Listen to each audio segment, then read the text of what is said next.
Hello, internet friends. It is Saturday night and we're playing Call of Cthulhu. Thank you so much for spending part of your geekend with us. We really appreciate it.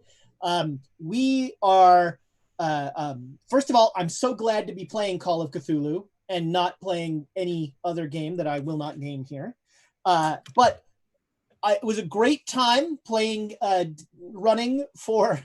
game that shall not be mentioned on Tuesday night. I had a really good time. I'm glad everybody seemed to enjoy it. Tiana, it was awesome to have you there while you were there. And Julie, there's some talk, there was some Oscar buzz for your performance. If you've not seen this one shot, at about the middle of the show, there are costume changes. There was some dramatic lighting. It was off the hook. Julie went crazy and in the best possible way. It was a lot of fun. So just a few quick announcements, as always. Friends, I want to start on a somber note here, because we here at Quests and Chaos, we've lost something that is near and dear to all of us. And, we're going to keep going because that's what we do. We want to put smiles on your faces, but I don't know how we're going to do it without beer. Because this, my friends, is the very last time that Gordon Biersch is sponsoring Quests and Chaos until Gordon Biersch meets our demands. Until they once again make root beer, there will be no more Gordon Biersch on this program. I have flexed my muscle. I have a contract, and in that contract it states after a year, if Gordon Biersch is not making root beer, it's either me or them. And so next week I won't be here. I was going to say it was a very difficult decision, but we have come to a decision. Give me the beer. No, we thank Gordon Biersch for their support of Quests and Chaos. They were awesome partners and probably will be again at some point. But until they are, they can pound rocks until they make root beer on tap. What now? Isn't it pound sand, not pound rocks? Is pounding rocks easy? I don't know. Seth wants to know if Quests and Chaos knew I had a contract. The contract is written in crayon by me. And it was signed by Lucy, so I thought it was, it seemed like it would hold up. Yeah. I mean, our kitty overlords run everything. That is true. Thank you, Toxoplasmosis. Also to address the elephant in the room, real life has once again interrupted our fun. Amy has a lot of work to be. She wishes she were here playing with us right now. She's getting up at dark 30 on weekends to go into her office actually, and so she is taking the advantage of the fact that she can take some rest here because she is working crazy hours right now. So the next 2 weeks, Amy will not be joining us, which I've run the numbers. Statistically, that means that there's going to be 75% less fires. It's a good thing. But Amy, come back soon. We miss you. So we tonight, thanks to everybody during Tuesday night's insanity and the ridiculous amount of bits that flowed forth, we will be doing a t-shirt giveaway tonight. So it's going to be #chaos at the break. Don't put it in yet because I doubt it's been put in. So Thomas in the chat will tell you when to put it in, but it's going to be closer to the break. And you can enter to win one of the 3 t-shirts we have left, I think. No, we have, as long as you like certain of our designs better than others, we have plenty of shirts in plenty of sizes. So it's a t-shirt giveaway tonight. And always pride of place. The final announcement goes to our friends at Birds of Paradise, the official dice of the Great Danes. Well, the official dice of me, anyway. Have them too. Dice of our game. And you know, I just want to once again mention, like, they've now expanded. They have a few more designs available. And if you go to their website, you can actually put in the code chaotic, I think it is. I think it's chaotic. And you get 15% off, which is great.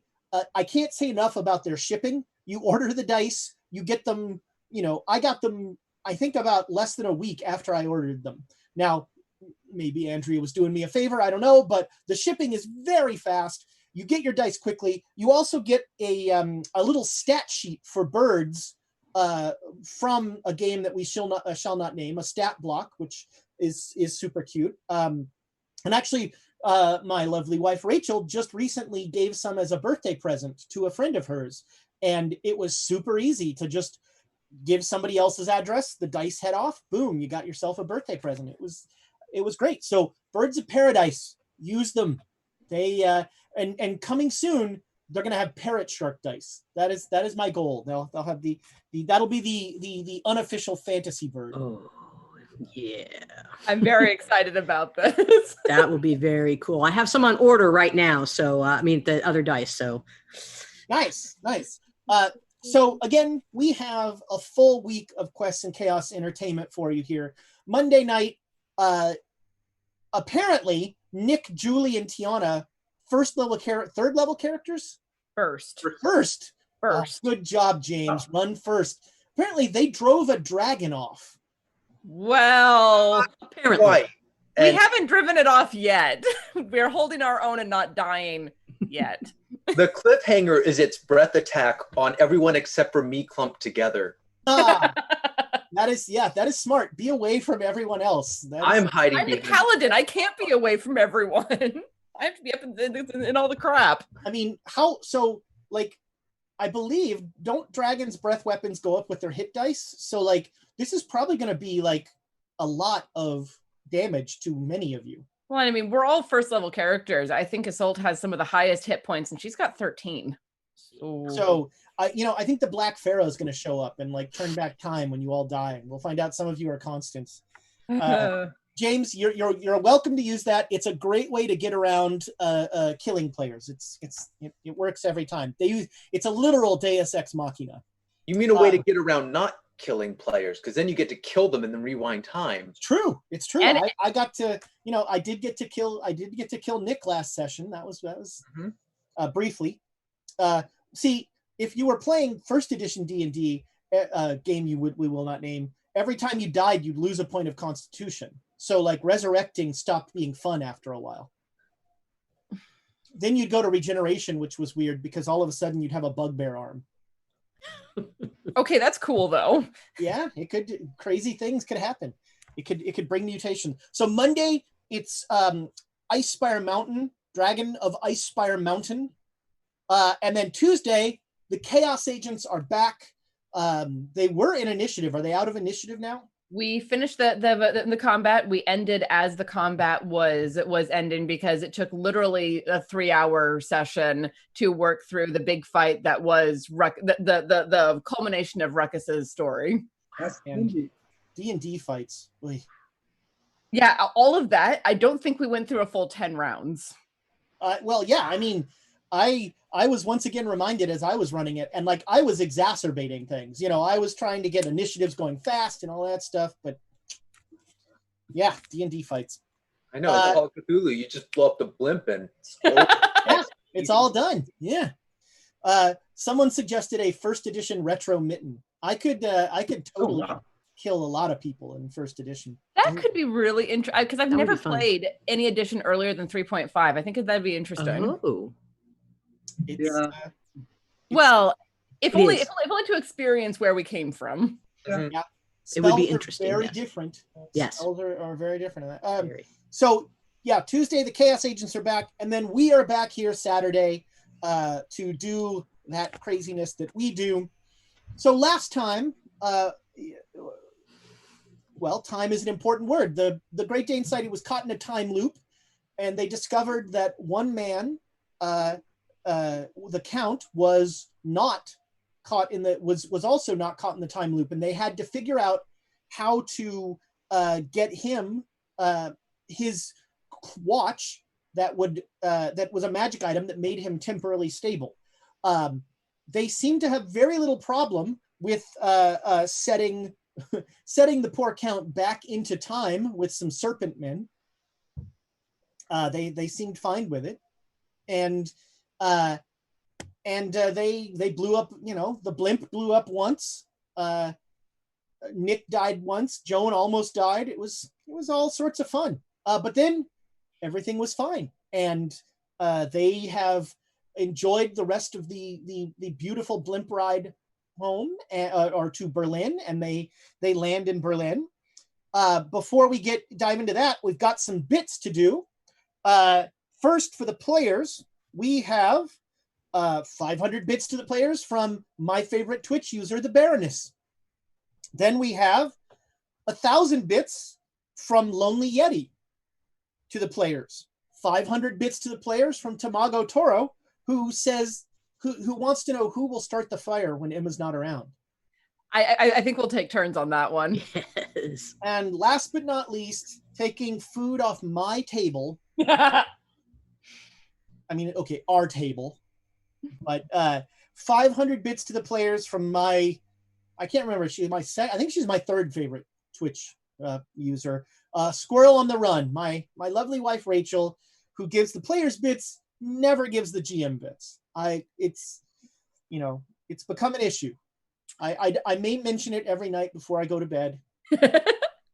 Well, she's always number one in our hearts, and she says to make Emma proud, which I take it as a challenge. Speaking, yeah, We're gonna have to pour out some fire for our homie. Yeah, wow. Making Emma proud is. Speaking of always in my heart, my favorite Twitch user, the Baroness, gave me 1,000 bits. More on that in a second. And then Tamago Tora also gave me 500 bits because I had to put up with the crazy lot of you in that mitten. So thank you all for those bits. That's amazing. I don't think we'll need any of them. I think everything's fine. So very quick G.I. Joe moment here. We talk a lot about the animated series and about the toys. We don't talk as much about the G.I. Joe comic books, which are insane. And so IDW, an independent comic group, they have the G.I. Joe license currently. It's gone back and forth. Marvel had it for a while. IDW had it, then lost it. Dark Horse.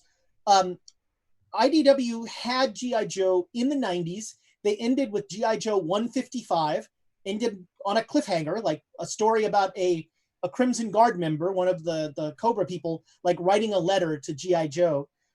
And then about, this year, IDW just all of a sudden put out G.I. Joe 156 and just picked up, after a decade, the same story and followed it through.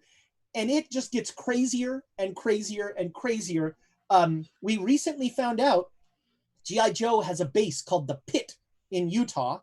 We recently find out there's another pit under the pit. There's a even secreter base under the pit. And in that pit, and so far I haven't seen an explanation for this, is a giant alien eye staring out of the ground. And fascinatingly, they made the choice, IDW did, to kill their most popular character, Snake Eyes, the ninja dude.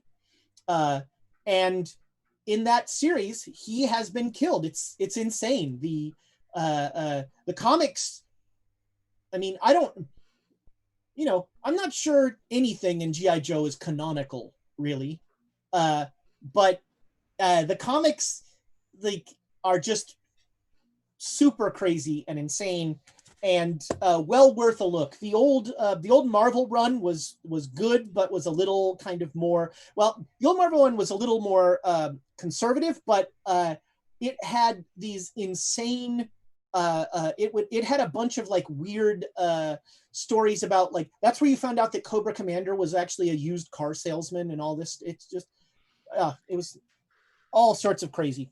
So the current IDW run of G.I. Joe is doing some very weird stuff. So that's that. Yeah. So you, the Great Dane Society lands in. Oh, well, there we go. And we have 500 bits from Stilba, who also enjoys the G.I. Joe comic book and how everything is a twist or and how they change everything up. It's true. Still, but they even the old ones were always insane and always changing things up. And one of the things that I think is really funny is how the comic books play with the constructs of the animated series and all that. Yes, Thomas, I did get Lonely Yetis and Tamagos for the players. Was Stilba's for us or for you? That was for me because I'm the one that said how great G.I. Joe is. Not my childhood. Yeah, wow, that's gonna be weird. Like, anyway, I'm old. That tank was awesome, though. I still remember. It must have been. I mean, the aircraft carrier. That's been a GI Joe moment. But the aircraft carrier was essentially a cardboard box. Like Thomas had it, and it was like, it was like. Did Thomas have it, or did Thomas have it? Which Thomas are we talking about? Thomas, not Tom. Yeah, you're Tom here. Because I had the aircraft carrier. Oh, you did too. Wow. Did you really? Mhm. Yeah, we know that Thomas has it or had it because No, Thomas has it. That's right. Although honestly, he keeps talking like this. We need a studio show of bringing out the GI Joe stuff here. G.I. Joe, the Who RPG. fills the studio? We'll play it. Oh, it's called Cthulhu. You talked about wanting to do some alternate universes. Throw us in the G.I. Joe right. universe. There you go. It'll be red and blue lasers the whole way. So yeah, you find yourself at the Zeppelin terminal, which is essentially a huge open field, and you are a short ways out of Berlin. You are a car will take you into a hotel in Berlin, and it is now. I'm not even sure what day it is anymore. I think it was May 11th. Okay. Because there were a couple days after the time. Right. So I believe, it's May 11th. 9, 10, 11, okay. And you are heading, somehow you want to get to Cairo. Joan, you being, and Alexandra being more travelers, you would know that it's probably going to be a boat. But the question is, are you going to take the train down to Italy to then take a shorter boat across the Mediterranean, or take the train to France and get a longer boat from there? Personally, as someone who has never had very good luck with boats, and I speak Italian, I'd much rather go to Italy. I agree with you. I think Italy and the short boat ride is the way to go. Yeah, we don't want to go to France. No, God, no.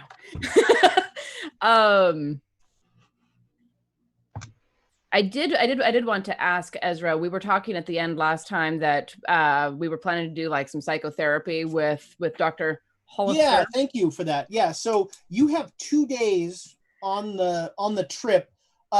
So let's just Dr. Hollister, make me a psychoanalysis roll. Yep. Regular. Okay. So, Joan, are you taking part in this as well? Oh, yes. All right. Yes. So, Family therapy. So with a regular, you're each going to get 1 sanity back, and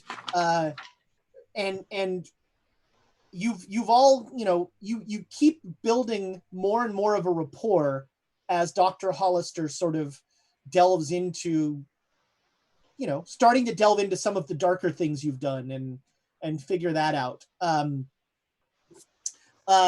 So Braden Ash, Braden puts in 1,500 bits. I'm going to give it to the players.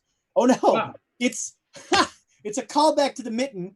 It is 1,500 bits to whoever wins a game of rock, paper, scissors between myself and Julie. All right, Julie, are you ready? I'm ready. Rock, paper, scissors. Ah, Recovers rock. got 1,500 it. hits to me. That's 2 out of 3. And this is where I remind you all that in our Discord, there's going to be a Call of Cthulhu game being run like through the chat. And also, Braden is also going to be doing a 24-hour straight marathon of Masks of Nyarlathotep, which is crazy. Yeah, even for Cthulhu, that's crazy. Cool. You can find information on the Discord about that. It is for charity. I got to get in there and support that, but 24 hours is, and the best part is it's literally a 24-hour thing. So however far they get, when 24 hours hits, the world ends. Save it. You don't know. Yeah, sure. It could all work out fine. That's totally true. Cthulhu. Yeah. That is totally true. Are you? All right. We're not going to save the world in the end. I think we're going to, but we're all going to die in horrible ways while doing it. And the world will never, ever be the same. It'll probably be on fire. I mean, if Emma has anything to say about it.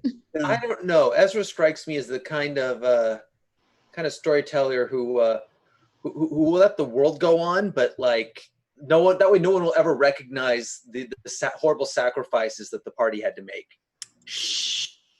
I'm a firm believer that man is the true monster. So I'm all about, the horrors that you do are the horrors that you will inflict upon things to save the world worth the cost to you and to the world.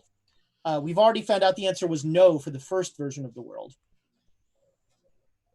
So yeah, you will spend, I guess, the night in Berlin, and you can get a train the very next day to head down to it will go to Venice, where you can get on a boat. It will be, they didn't give me rail lines. Well, you know what? We've got Google. Why don't we use it? Train Berlin. Why do I have my sound on? God, I'm old. Berlin to Venice. We need some They Might Be Giants road movie to Berlin. Oh, We have a new segment. Ezra looks like an old man at his phone. So it's Amy doing math and Ezra Googling things. Googling things, That's yes. right. There we go. Let's see here. So nowadays it takes 14 hours. But back then it took 3 days. There we go. oh, right. yeah. So yeah, you'll be on the train. So the morning of the 12th, you'll get on a train. And on the 15th, you'll arrive in Venice. And you will be happy to know that your entire train ride is restful and lovely. And you'll all gain 1 sanity from Yay. not having anything destroyed or blown up or any sort of problem. You Needed that. you Needed have and anyone who's taken any damage, it's fully healed as well. Cool. Unfortunately, the one drawback is that the train is not really a great place to do psychotherapy. And so this is more like literal, like 3 days, nothing to do. Let's go sit in the parlor car, Yeah. And drink. You said nothing to do. On the 3rd day, you're all sitting in the parlor car playing cards, and 2 gentlemen in priestly garb come up to your table. And one of them, scusi, Signora Navarro, and he addresses Emma. And Emma, does anyone else speak Italian? You can make an Italian roll. Yep. Ooh, this is the first time that I've used my Italian skill. Anybody with Italian can make an Italian roll. 27 made it. All right. Anybody else? No. Okay. So Emma and this guy are having a conversation about how she needs to go, she needs to come home, and how the father wants to see her.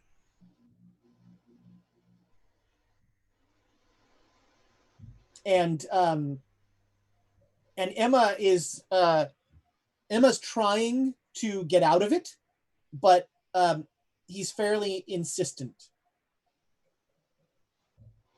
And at one point, there's a little bit of upbraiding for playing cards.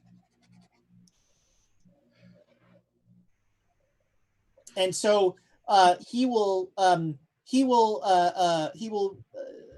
finally, says, yeah, okay.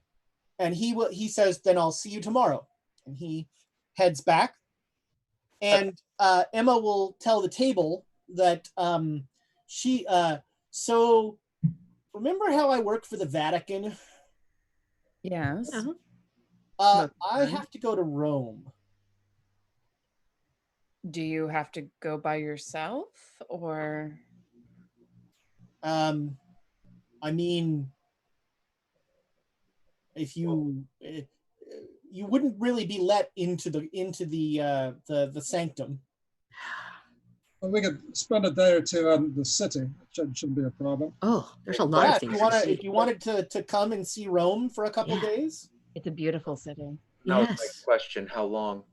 I will probably be. It'll probably be 2 weeks of real life time, as Emma's not here.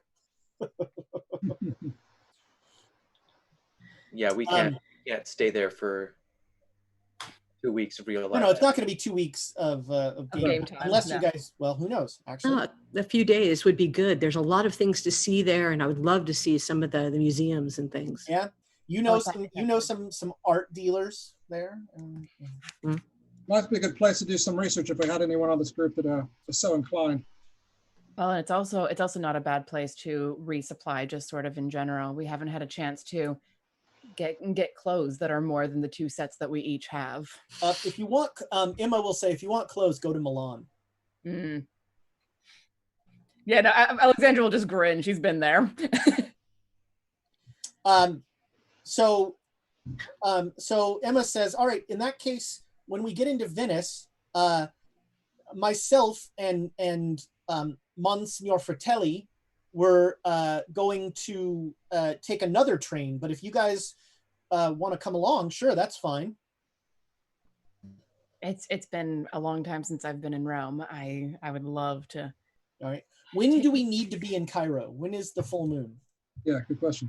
I don't have the calendar. Oh, hold on, I can pull it up. We need to be there well before the full moon, and we need to several days before. Solve a lot of problems before then too. So we can't really delay too much. Calendar. Okay.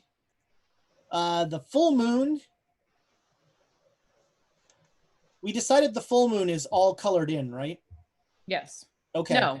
It's all white? It's the all white ones, because the new black moon. is the new moon. I'm thinking maybe Amy didn't know that. So May 8th was the full moon. Huh.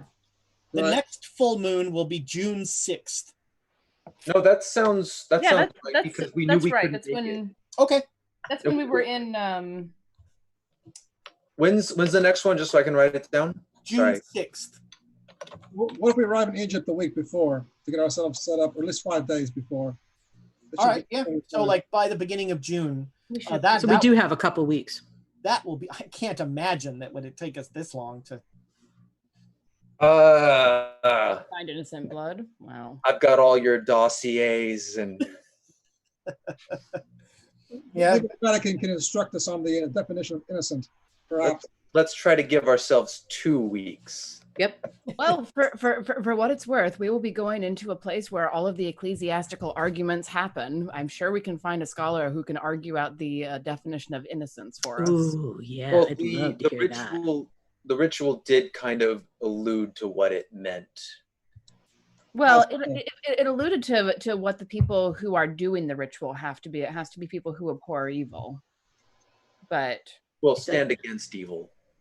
But that's not innocent. And it's also not referencing the blood. It's referencing the people who are doing the ritual. Doing it. Yeah. Yeah. Okay. Yep. The current Pope is Pope Pius XI. Okay. Yeah. You won't be that, Phil. So yeah, you get on another train to Rome, and Emma is basically sequestered with those two priests. And she tells you before she gets sequestered, they're gonna want to know what I've been doing, and I'm gonna have to report back, but I'm gonna leave some things out. Probably wise. Leave out some of the fires if you can. Yeah. I'm gonna leave out most of the innocent killing. You know, I'm gonna really gloss over the whole world ending part. Yes. Because we're going to fix that. Not a problem. Wait, which world ending? I mean, the one you and I already. You know, and I'll I don't think Catholic theology really has a lot of interest in a multiverse, so I'm probably gonna gloss over that. But man, I'll talk a lot about those bunnies. I've got some stuff I need to get off my chest about those damn bunnies. Snow them in with those damn bunnies. So yeah, she is off and about. And Joan, you make me a spot hidden roll on the train.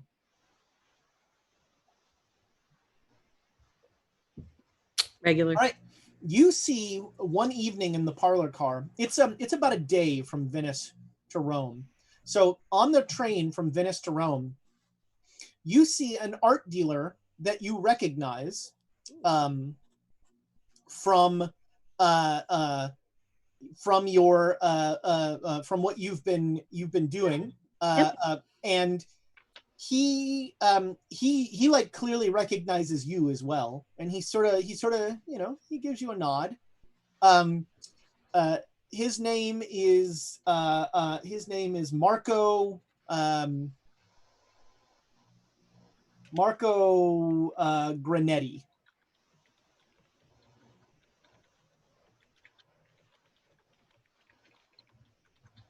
Marco Granetti. If I were a real GM, I'd write that down.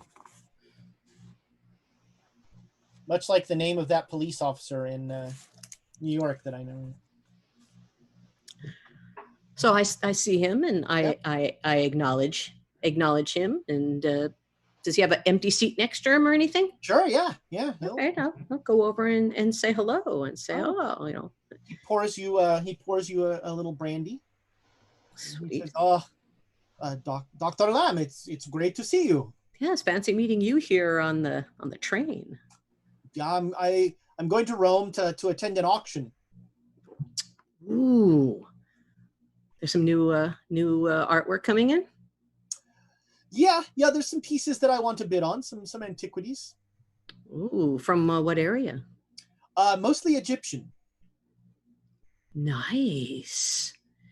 Do you need an invitation to go, or? Do you want to go? I would love to see. Maybe you could do me a favor. What's that? Maybe you could represent me at this auction. Ooh, now I have a couple of compatriots who are with me. Is that going to be a problem? No, that's fine. Perfect. But, you know, so it's at the Marchetti house, and they're still not so happy with me. Okay. And so if you could represent me, I'd bankroll you, of course, and, you know, bid on some pieces that I need. Yeah. Do you have a list of? We can go over the catalog. So the auction is in 3 days.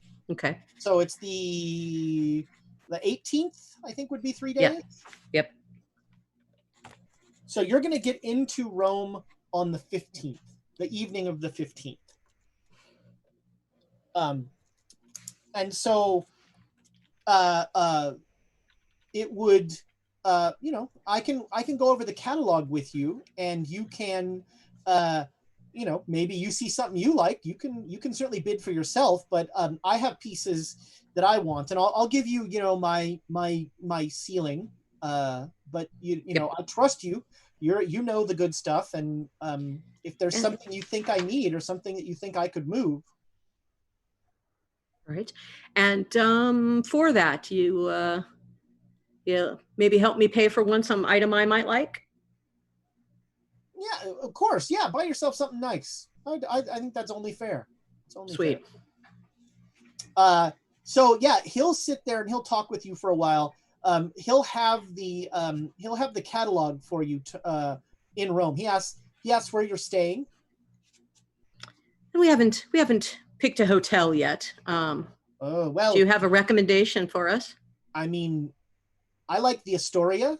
It's they're a very discreet hotel. Thank you. Yes, I've done other ones, but no, not right here in Rome. Well, welcome to the Eternal City, and if you want, I can give you all a tour of the Eternal City. That would be nice. I'm sure my associates would like that too. All right. So yeah, you pull in to Rome's main train station. It is a beautiful Art Deco monstrosity, and there are tons of people trying to convince you to stay at their hotels, and Marco will lead you right through all of these people, and he'll go right up to a guy, and he'll speak to him in rapid fire Italian, and then he'll say, here, he's gonna drive you to the Astoria. I appreciate it, and I will meet you in a couple days so we can go through all this before tomorrow. Tomorrow, tomorrow, come over and we can do that tour, and also we can go over the catalog. Perfect. And he introduces himself to all of you. And by the way, Marco Grinetti, he is a not at all criminal art dealer. Nah. I'll greet him and talk briefly with him in Italian. Oh, it's so there's nothing better than hearing Italian spoken. And let's see. Yes. They love opera in Italy. Oh no. Oh yes. Yes. And he looks at you and he's like, Do I recognize your voice? Not so much anymore, but it used to be a decent voice.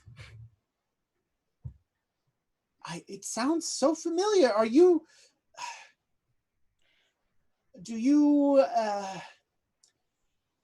sing? I do. Oh, wonderful. Although not opera as much anymore. Oh, that is a shame. Opera is not as beloved in Rome as it is in Milan, but it is well loved here, and we have a number of beautiful opera houses and opera cafes. And if you wish to, perform, there would be. Oh, I don't know if we'll have any time to do that. We need to take a look around, and we need to get ready for your auction. So yeah, I don't know if we'll have time for that. Of course. Well, I will leave you. Enjoy everything that Rome has to offer. It's called the Eternal City for a reason. Now, do you other two guys? Do you guys introduce yourself to them, or did you want me to introduce you? We need to do. You can introduce us, basically. Yeah. Just stand up. Yeah. Yes. And so these are my other associates. You can see that they are watching out for me. Donald. Nod. Oh man. He looks at Dr. Hollister, and then he looks at Donald, and I don't know if it's the scars or something, but he is scared of Donald. Don't worry, he's with me. Why are you traveling with muscle? Well, if you're traveling and you have art with you, sometimes people do not treat you like you should be treated. They treat you as a piggy bank. You have art with you? No, we are here to look. Like you're the thing that you're telling me about the at the Marchetti house. So you just said when you have art with you, you need a bodyguard. I will Then have. You said you didn't have art with you. I will have. Won't I? Do you have anything worth selling? I can get you a good price. That's nice to know, and I remember you, and I do appreciate that. I'll keep you in the loop.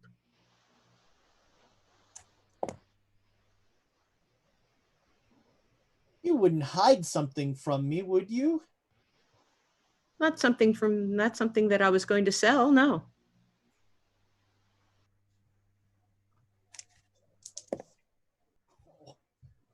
That was a very evasive answer. Not trying to spook you, not trying to rile you up. I'm trying to do my what I do. That's Donald's job.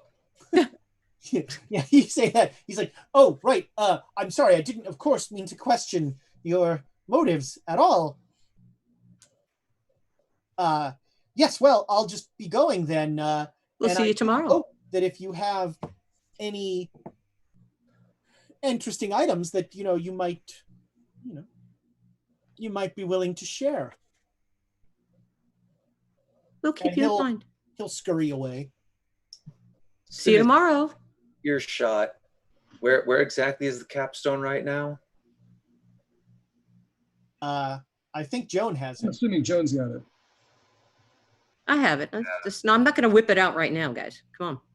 No, I'm saying we should keep a closer eye on that right now.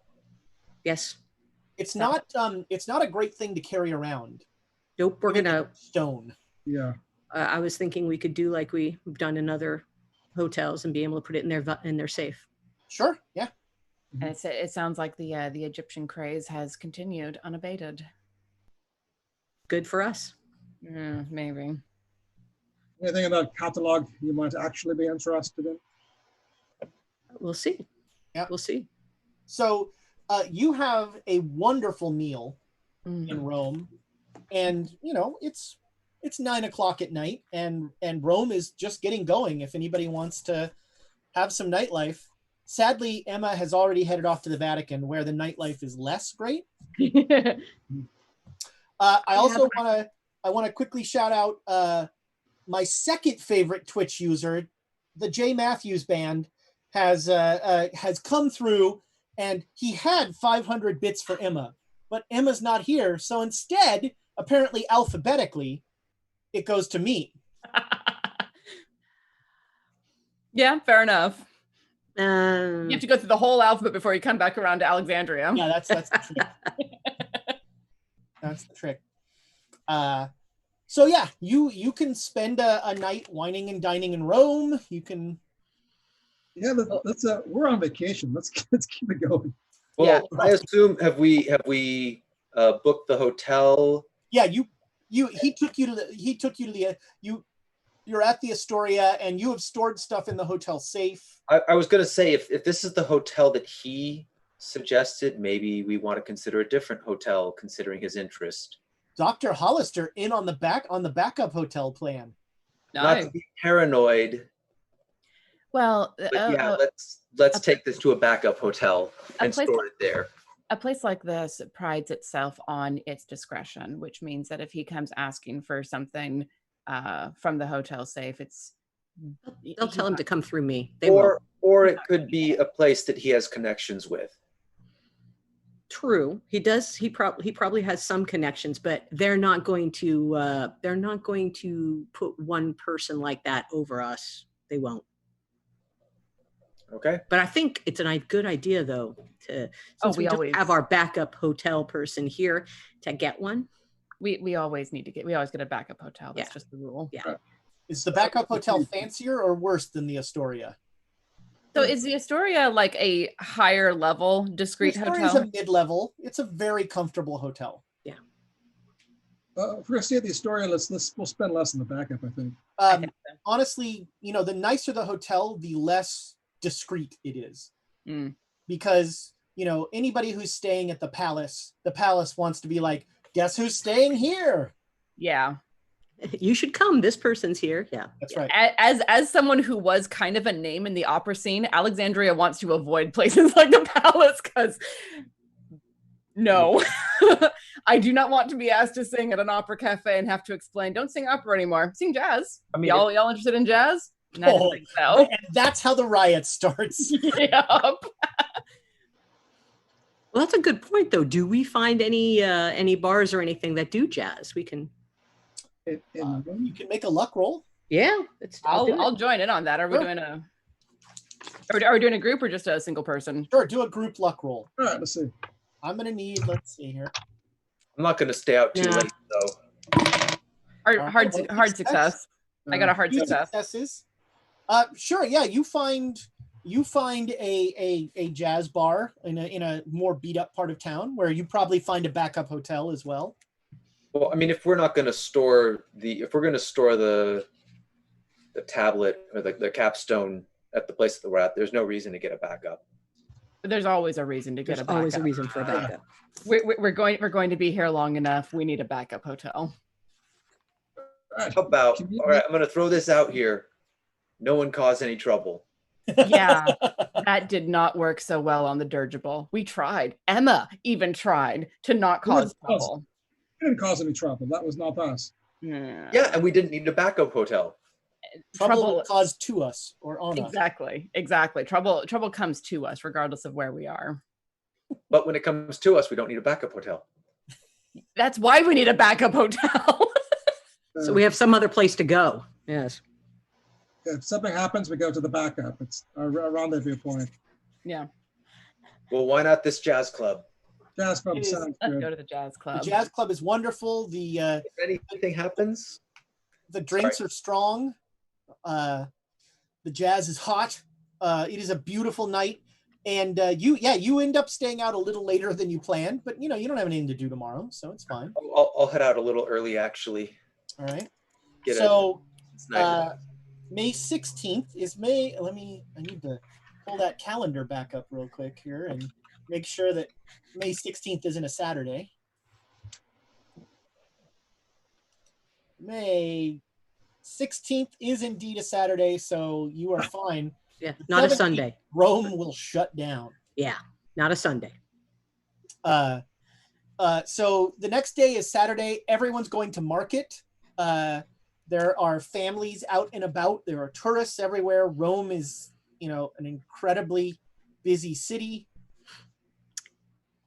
But I've got to go see my guy Marco about the catalog.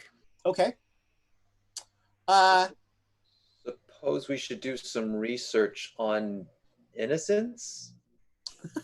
That's not our job. Yeah, Emma's talking to theologians People who about would it. know. Right. Possibly. Although, really, we cut to Emma just being browbeat for hours and hours and hours. That's very Catholic, yes. And they have some questions about her expense account. I mean, She's look, like, my accountant is not around. well, Joe's got a meeting. Let's go. We check out the Coliseum and the Forum and the other bits of But we are going to be. Remember, we are going to go on a tour, and then a talk. Yeah. Right. We're going to with your creepy guy. It's not creepy. Would libraries be open today? Oh yeah, on a Saturday. Yeah, there are libraries and museums. Oh, the museums. We might lose Joan at some point to a museum. So Joan, you Marco has you meet him at a restaurant. And he is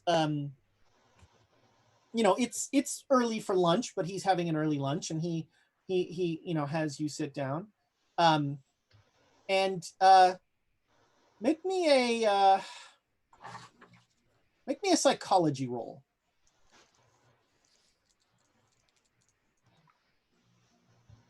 Ooh. Yes. Wow. I made it. It is a hard. Okay. Wow. That's amazing.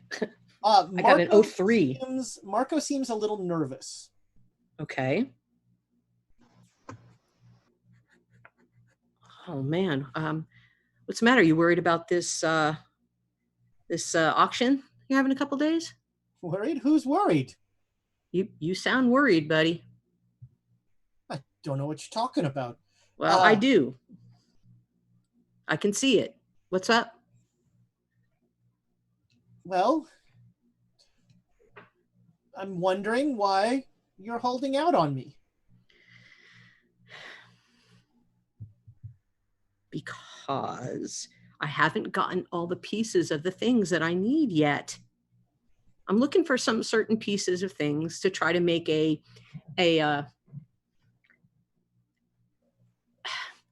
what you wouldn't call it an altar, but you would call it, it's a production I'm trying to put together. So this is something that I've gotten for another job that I have. And I'm putting several pieces together. So I can't sell them. I've already been conscripted, just like you're asking me to come and help you. I help other people too. So I can't give you everything. At that point, Marco puts both pieces of the capstone on the table. He pulls them out from, he says, this looks pretty complete to me. It's a different capstone. Again, I thought we had a professional relationship. He has two pieces, both pieces of the capstone. That's already been put back together by. Right. Sorry, he has one piece. Yes, he has the whole thing. Yeah. Oh, okay. I'm very confused. I was very, very confused about that. He broke it again. So you have the capstone? Why do you have the capstone? I told you I was putting together something. What's the capstone? The capstone, this thing here. Look at that. Slithy Tove made us a complete capstone. This thing here that you have unceremoniously plopped down on the table. I put a napkin over it. He takes it off and he's like, don't worry, the boys are watching. And you see 3 thugs. And then he lowers his voice. He says, look, I owe the mafia a lot of money. I need a big sale here. I'm doing this auction on credit, hoping I can get something. I really hate to do this to you, but if this thing is at all valuable, I'm going to have to sell it. And if you work with me, I can give you a cut. But if you don't work with me, we're both getting cut. Okay. At this point, Alexandria very casually has a hand on one of the places where she can draw a knife. So Joan went alone. Joan went alone to this meeting. I thought we all went together. God damn it. You're all enjoying Rome. Alexandria was showing me the sights. This is why we don't split the party. Donald, the good news for you is that Get Diced has given you 500 bits. All right. So that's 500 more to the party from Get Diced. Thank you so much for that. Because sometimes you just got to kick in the door and start shooting, apparently. There you go. Which, so Joan, you help me with this situation. I can get you a cut. What?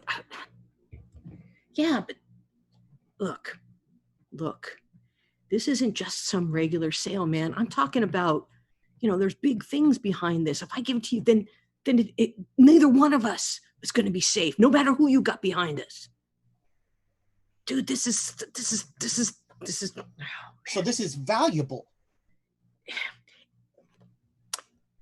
It's for. There's a cult that wants to do a mumbo jumbo. So they want this, and I've got to give it to them.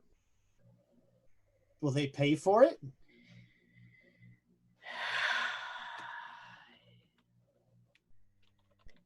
Things have already been, people has already been paid for this. I got to get it to them or my life's not worth a damn. So if you take it, you're not going to be able to sell it to anybody. You're going to be in their crosshairs. Ice to Eskimos. It's true. You are that good, but oh man, dude, you don't understand. Look, I'm really sorry, but these guys are going to kill me. Those guys don't work for me. They're following me. Got it.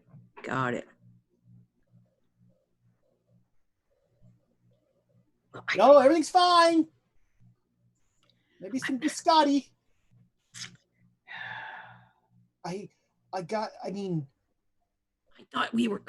thought we were working together. I thought we were going to do this auction and be able to make something. But I thought we were too, but then you're holding out on me.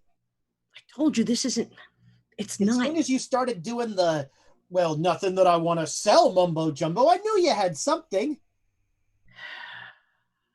Yeah, I know you can't pull stuff over, but I'm not selling this for money. Do you understand? This is like selling it for then. Diamonds? Not being killed. Like kind of like your sitch.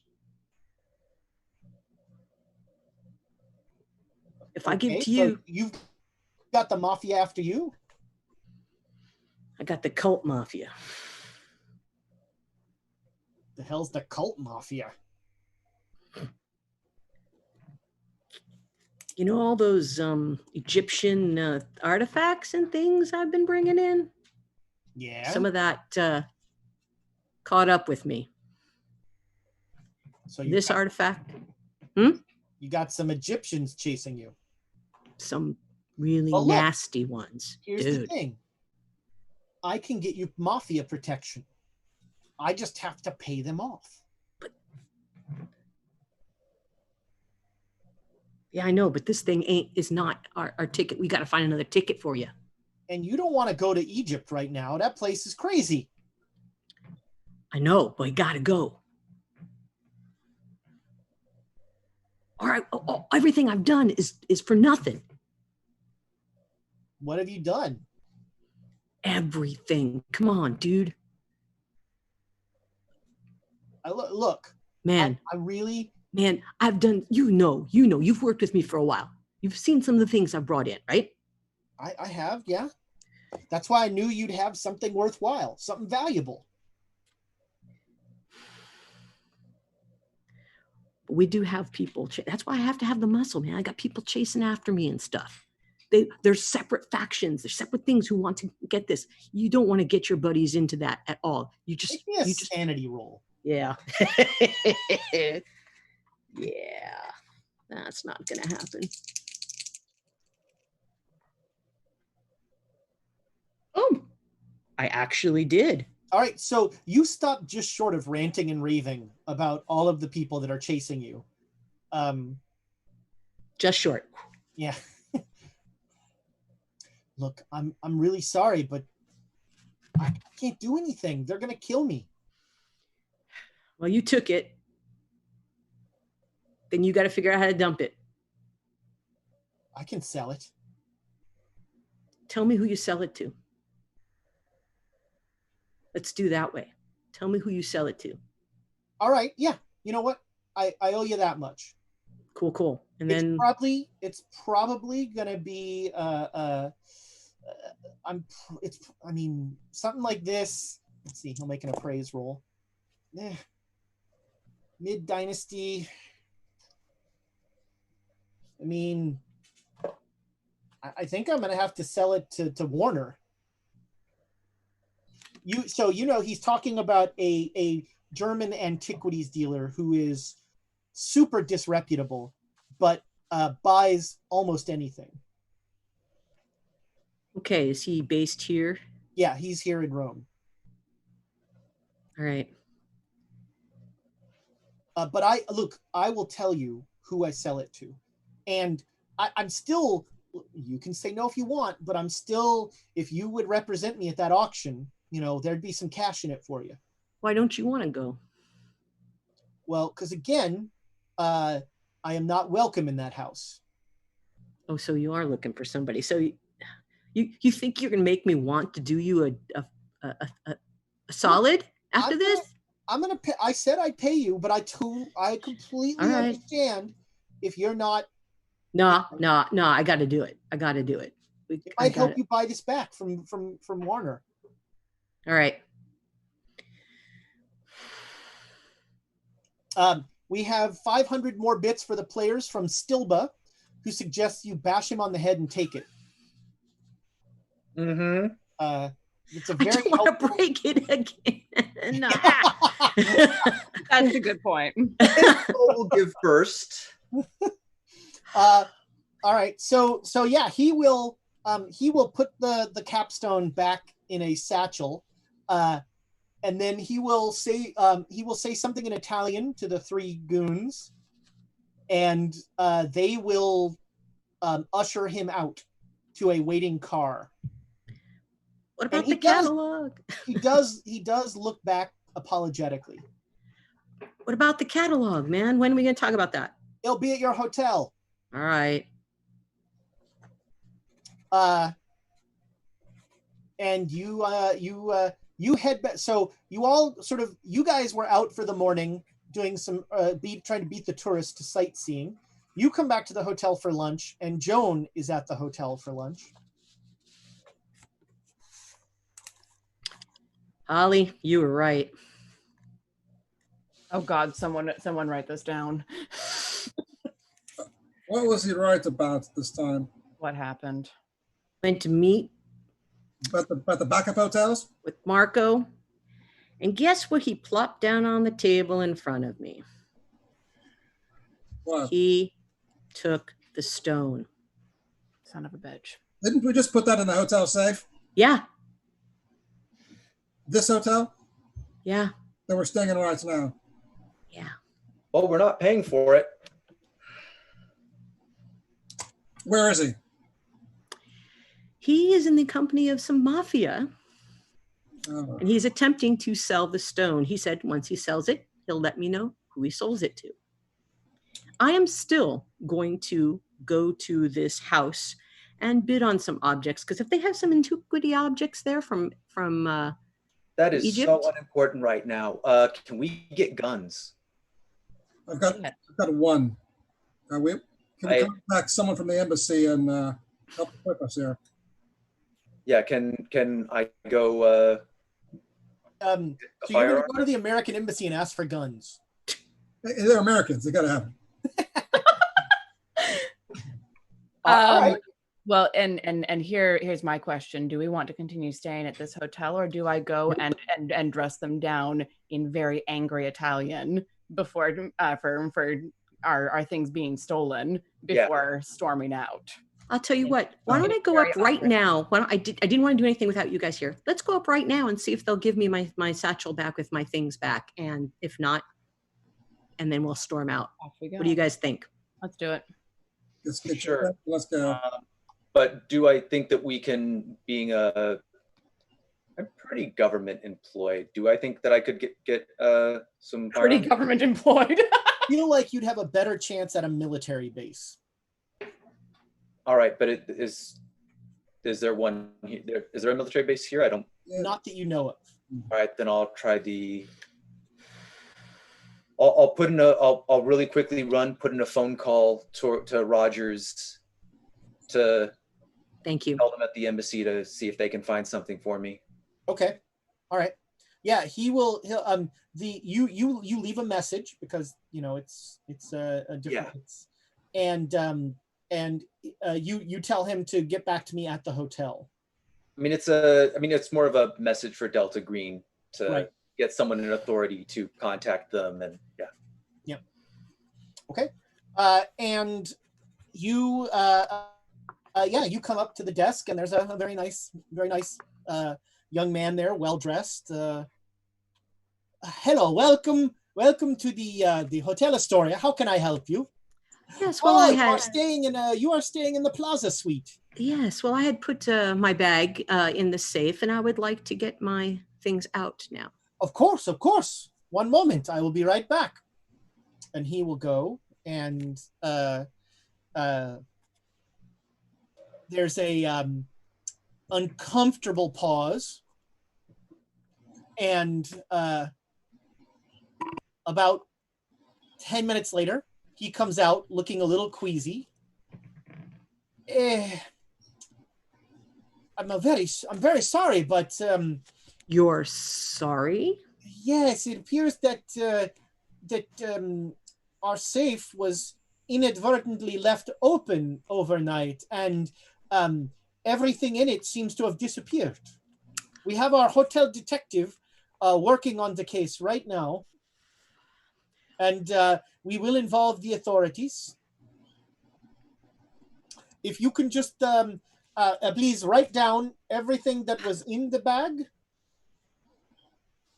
Like the entire bag is Oh, gone. no, I go full Jersey on him. Okay. I start just cussing and yelling and saying, "No way! This is the most horrible experience I've ever had." And then Yes, Italian. We're Italian. very sorry. The Hotel Astoria apologizes profusely. Apologizes, and Alexandria joined then in Italian. Do you think an apology is enough? We had our valuable full diva scene. Yes. Of course, your room is no charge. Me and my friends are leaving this hotel. No charge will be given to us. No. Of course. If you will tell us your address, I will. If we find your bag, I will bring it to you. I will have it sent to you. So we did establish the secondary hotel, right? Yeah. I'm not telling him. I'm not telling. I said, I'll come back and check in with you. I'm not telling you where I'm going. Clearly, your staff is not to be trusted. I give him the address for the U.S. Embassy here. Okay, yeah, he does not recognize the address, so he's just like, okay, well, yes. If we find it, we will have it sent there, of course.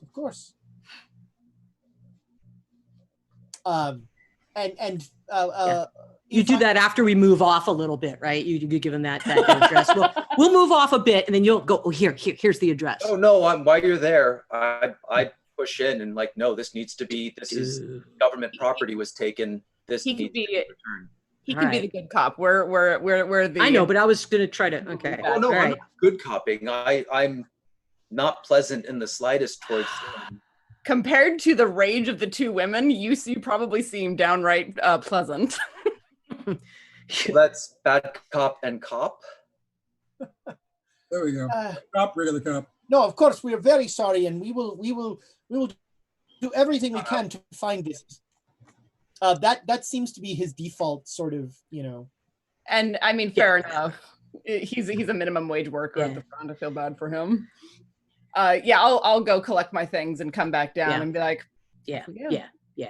I just figure if we yell loud enough at him, his boss will hear too, so he'll know that we know.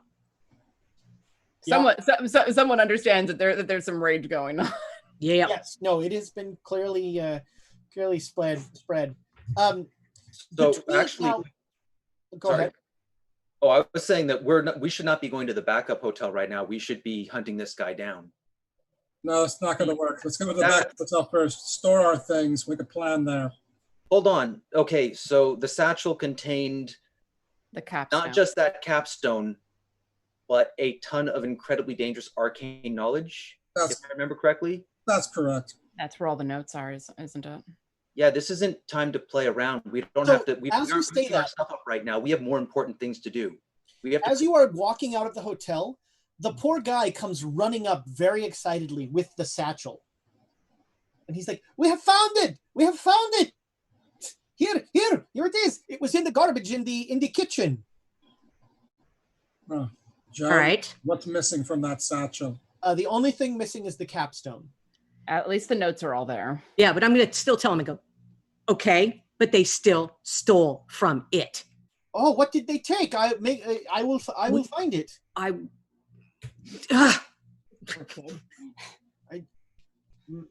I can't even. Okay. Well. But thank you for the bag. Most of it's back. Okay. I thank him very brusquely for the bag. And after we step out of his earshot, Hollister, he's with the mafia. The mafia is not someone to mess around with in Italy. And I'm glad we still have the papers. I'm glad you thought about that. I thought for a second Nick froze, but his eyes are just shifting back and forth. Yeah, we're still not prioritizing well. Well, let's go to the backup number one, drop our things off, and immediately plan from that location. It shouldn't take us much more time. not here on the street. We're not going to discuss it here on the Yes. side. No, we've got to go.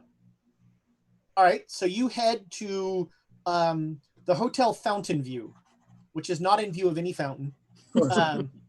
and it is a seedier hotel, but and Donald and Joan, both of you make me credit rating rolls. Okay. A 20. That would be a hard success. All right, with a hard success, Nah. you are pretty sure that you could find some black market contacts to get guns. They might be mafia contacts, but Joan, I mean, I don't know anybody in Italy, but I do know some people. Maybe they can put me in touch with somebody here. Rome is a hub for this sort of trade, as you know. We should be able to find someone who could connect us to someone in a back alley at the back of a truck. We could probably purchase a couple of items. Sounds like a plan. I'm not big on guns, but I'm glad you guys are. still got your crowbar. I mean, as Alexandra is absently adjusting one of the sheaths for her knife. Right. We need to get a rifle that has like a bayonet part for a crowbar. There you go. Perfect. Oh, that's outstanding. So I'll make some calls from the hotel once we've settled in. Aranetta, I guess that would be. Sure. So yeah, you get in your new hotel and don't put anything in the safe. No. Nope. I'm keeping everything with me now. Actually, I'm just going to have a trust this backpack. hotel a little more because the guy says they don't have a safe. Yeah, actually, I may be having a backpack this whole time. not the worst idea. Mm-hmm. Yeah. So for the first time in our story, I'll call Uncle Ryan in Ireland. Oh, nice. Yes. And get it, who's been on my sheet this entire time. Yeah. You probably send a telegram. Yeah. So you will telegram him, and he will send you back a name and an address. And he says, basically every night at 9 p.m. at this address, ask for this guy. So you have a name to ask for, and that will get you what you want. Mm-hmm. I'm gonna stop by the embassy. Yeah, sure. So you stop by, and they when you introduce yourself, they say, yeah, we have a note for you. Hold on. And he brings back a little diplomatic pouch, and he hands it to you. I shall open this pouch. All right. Inside the pouch is $10,000. Cold hard American cash. Nice. Oh, it's not in the local currency? It is not. American dollars spend a little better. Okay. All right. Well, Yeah, on the black market, usually American dollars spend. okay. Thank you. Right. I will take this back. This should The clerk, like, you open it there, and the clerk's just like, whoa. Oh, I have a moment where my eyes bug out too, and then I collect myself. And I'm like, this should solve our problem. Yes, not what I expected, but I'm underpaid. well, this isn't for me if it makes you feel any better. Little, I guess. Please, if I can help you in any other way, sir, we're here for you. I don't want to rope you into this any more than I already have. You've been fantastic. The less you know, the better. Okay, that is something of Rome's motto. Does Donald tell the rest of us about Uncle Ryan? Yeah. A contact of mine knows a fellow who runs a small market there, and I'll tell the time, location. Alexandra, if you go with me, you speak the language. I don't. We were looking for this fellow. I'll give you the guy's name. I can make a purchase, and if the doctor is interested, the two of us can pick some equipment up. So are all four of us going, or is it just you and me? I imagine that the rest, that's fine. I wasn't told it was just a personal invitation. That's more of a market than a meeting. I'm a little worried that in a little market, a group of 4 people will stand out, but I defer to your knowledge on this one. I mean, oftentimes if you're making purchases, you usually bring a couple of people with you. It's, you know, it's not a one-on-one transaction, especially if we're buying a few items. Well then, tonight it is. All right. 10 o'clock I thought it was 9. or 9 o'clock. Yeah, whatever is on my He telegram. likes to be fashionably late. But I don't think we have any other contacts to really like chase down the mafia. Like Alexandria's been to Italy before, but not very often in a professional capacity. Joan Well- knows people in the not at all stolen art world. And you know, maybe you could go and visit that Warner guy. if you want Yeah. to, or something like that. But for the most part, the mafia is a whole different world from the world you travel in. If you think that is the most likely person who is going to receive it, us checking out the location for perhaps later removal might not be the worst idea. That's actually a very good idea. If it's in the hands of the mafia, that's ridiculous for us. We can't attack the mafia. If a single buyer obtains it, brings it to his location, that's where we obtain it. That's where we get it from. Do I know who this Warner guy is? Does he travel in the same circles or anything? So you know of him. He is a German art dealer who is fairly indiscriminate. He will buy almost anything, but he tends to not pay quite as much because of his wide berth.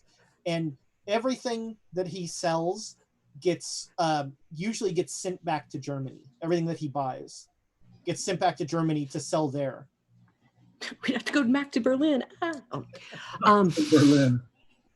Have I gotten back yet? Or Yeah. Mhm. Yeah. It is the night of the 16th, or the afternoon of the 16th. All right. I will. Well, this is the assistance that we got. Show them the envelope. You walk in and Hollister's lying on a bed, rubbing in money. You know. Ah. Yeah, I'll definitely let out a low whistle and be like, well, that will go a long way where we're going tonight. We're not taking that all with us. You understand? Yeah, this seems like overkill. We're not going to leave it in a safe either. All right. We'll I stash it. don't have a safe. Well, I think $400 to $500 should be sufficient, right? At the same time, I'm not leaving it here in the hotel room. So Okay. All right. So we have a couple ways of dealing with this. I don't know if the stone has been sold yet. Maybe we could buy it back because he needs money. Did he say how much? But this is a solution. He didn't say how much. He was Can just you- saying he needed to sell it. can you Can get you- in touch with him?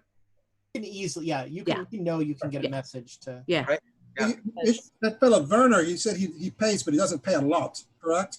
We Yeah, be- Warner is he deals in buy very low, try to sell very high kind of.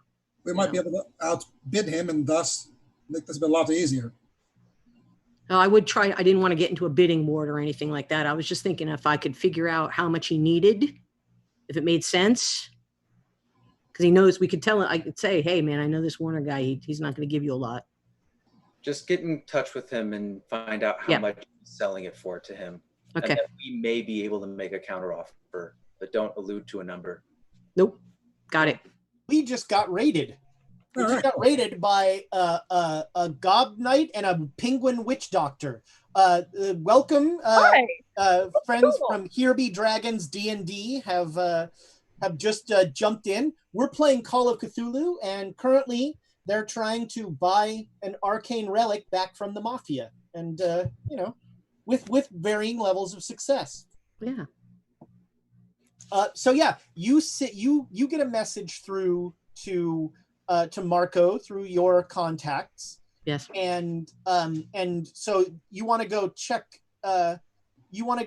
out that Varner's store. Is that what you want to do? Yeah, in case we're not able to outbid him, we want to get the lay of the land, so Okay. that if someone needs to get hoisted through a window, we know which window to get hoisted through. Sure. Yeah, it's a gallery, kind of close to downtown of Rome. It is just a small glass-filled room that has lot of statuary in it, a lot of Roman It seems like most of the stuff here is Roman. Joan, you can make a not evaluation. What is the word? Appraise. Praise. Appraisal. Appraise. You can make an appraise roll. Hard. Yeah, most of this stuff is crappy or even fake. Okay, this reminds me of something. Yeah, okay. Seen this kind of stuff. And then, I mean, if we're there with her, we want to just be kind of checking the place out. Yeah, Yeah, sure. casing it the way that Donald and I would. When several Americans come in, a tall, blonde, willowy gentleman in an ill-fitting suit almost immediately materializes. Oh, hello, welcome to Varna's gallery. What do you want to find? Welcome to Rome. Are you looking for curios? Yes, I'm very curious. Oh God, the dad joke. Joan, make me a credit rating roll.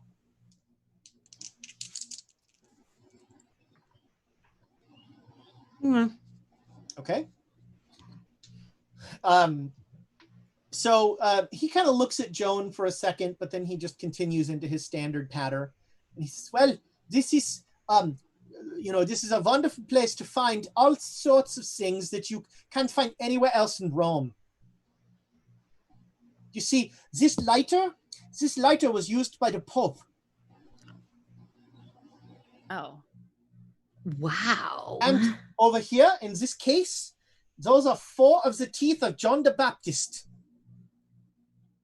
You got his teeth. Wow. And the finger bone from St. Augustine. So I kind of go with him and I go over, and let me see, being that kind of. Yeah. Windows and doors. Yeah. And Donald and I just like glance at each other, split off, and then start looking at all the entrances. Yeah, it is. This is not a fortress or anything like that.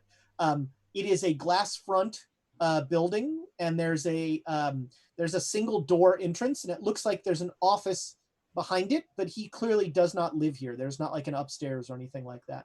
Okay. There are apartments above this, but the office seems like it's almost a cubby. It's an office / storeroom. Are there any windows that we can see coming in, or is it just front door? So the front of the building is a glass facade. Right.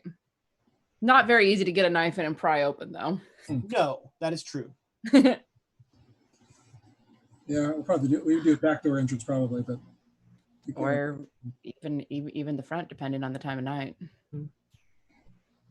I'm still keeping him occupied, gushing over all the things. This is one of the nails from the one true cross. Yeah. How did you even? Wow. I know a guy at the Vatican. Right. So after we've done our evaluation, you have totally cased this place. Yeah, we'll circle back around to Joan and be like, oh, we need to go for our meal appointment. We have reservation. Oh, well, thank you. Oh, of course. I can't interest you in any. I have holy water. Oh God, I wish Emma was here. I gotta go. They made me go. I have. And like as you leave, he's just like, oh well, okay. Thank you for coming. And out we go. Yeah, and out you go. It's it's heading towards the evening. Getting in there might be a bit of a trick. There are two. Well, there's at least one door that we saw, but there are no windows. So we'll either take back. He's supposed to be some sort of underground black market buyer of some sort. It doesn't strike me as all that serious. So Joan, this goes back to the good stuff. Goes back to Germany to sell. Right. Everything here is crappy. Right. I'll explain to that is that anything that is deemed good gets sent, and here is it's his front. But where does he keep the good stuff? That's a good question. You guys didn't see any back room doors or anything like that? There was probably a storeroom or supply room, but it was a pretty small facility. Yeah. I'd be suspicious, or I'd be doubtful he's keeping anything good at that property. Well, let's find out if he indeed has this thing yet. Maybe we could catch him before he sells it. And so let's see if I need to go to Marco's place. We need to Well, connect. so you'd like put out a message to Marco, essentially. All right. And so when you guys get back to the hotel Fountain View, there is in the lobby, there is a very conspicuous man in a trench coat reading a newspaper. I like side eye and mark him in my head. And he doesn't even pretend. He like drops the newspaper and he just sort of watches you go. And I just watch him. Also not at all subtle. An Italian man? Yes, he's Italian. Yeah. And when you go to the front desk to get your key, yes, Professor Lamb, you have a message. And it is a message. Marco, he says, go with the nice man. We have another appointment at 9, right? Yeah, it is. It's like 5:30 or 6 right now. How equipped are we? I mean, I am never without at least 5 daggers, but other than that, I just consider a single pistol for the trip. That's all I've got. I'm entirely useless for this sort of thing. This is in my backpack. I think I still also had a 38 that I was able to sneak on that I can get to Hollister if he needs it. I do. Yeah, I'll be like, Hollister. Got you covered. Covered. And just like subtly, I don't know if I'd be carrying it on my person. I would need to go up to the hotel room for it. Yeah, you would not be on. Go. Not be able to what? I said it would not be on your person. Yeah. Yeah. Okay. Yeah. Let's go up and do that. The guy waits patiently. I'll go into my room, grab it, hand it off to him. You're probably better with this thing than I am. And I'm assuming it's already loaded. If you have any spare, do you have spare ammo as well? It's 38 and it's got 8 shots. 8 shots. But do you have any extra ammo? A little bit. It's got the 8 shots. Oh, just the 8? Okay. Yep. Well, okay. Hopefully we'll be able to do this quickly. Hopefully we'll be able to pick up more ammo from Donald's contact. Yes. All right. I don't think the problem. It's 10 o'clock this evening, but that's later. Yeah. So, well, we've got 3 hours. So let's. If we have to go through all 8 bullets, we are in more trouble than I think we are. Yes. Very good at going through bullets. That's all. Let's go see. Let's go now, doctor. Yes. Doctor. Let's go. Money. In case we have to buy it. Yeah, I've kept it on me. Okay. Yeah, I'm not going to leave that here. This place is seedy. Just checking. All right, let's go. Would it be advisable to split the money between the 4 of us so that no one of us can get grabbed for it? Yes. All right. You guys all have, $2,500. You're all loaded. Perfect. You're all rich you could retire. Yeah. In the 20s. In the 1920s, man, that's some good money. Yeah. So you come back down, and the guy in Italian will say that he's your ride, and follow him. I'll translate for him for the others. Okay. All right, we're ready. And I think we're actually gonna go to break as you get into the car with a mobster.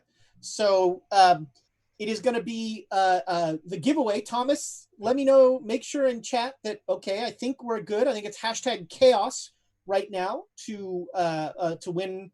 We're giving away a Quests and Chaos T-shirt.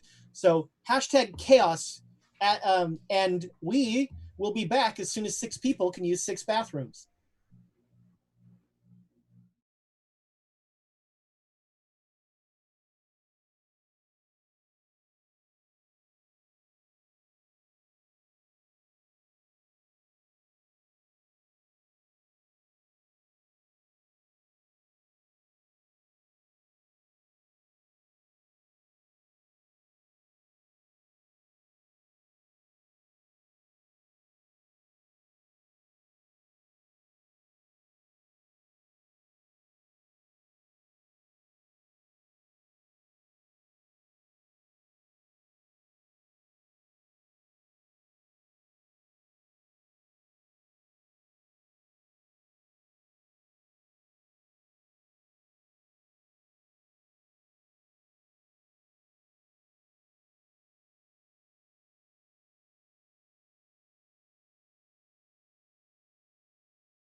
Welcome back, everybody.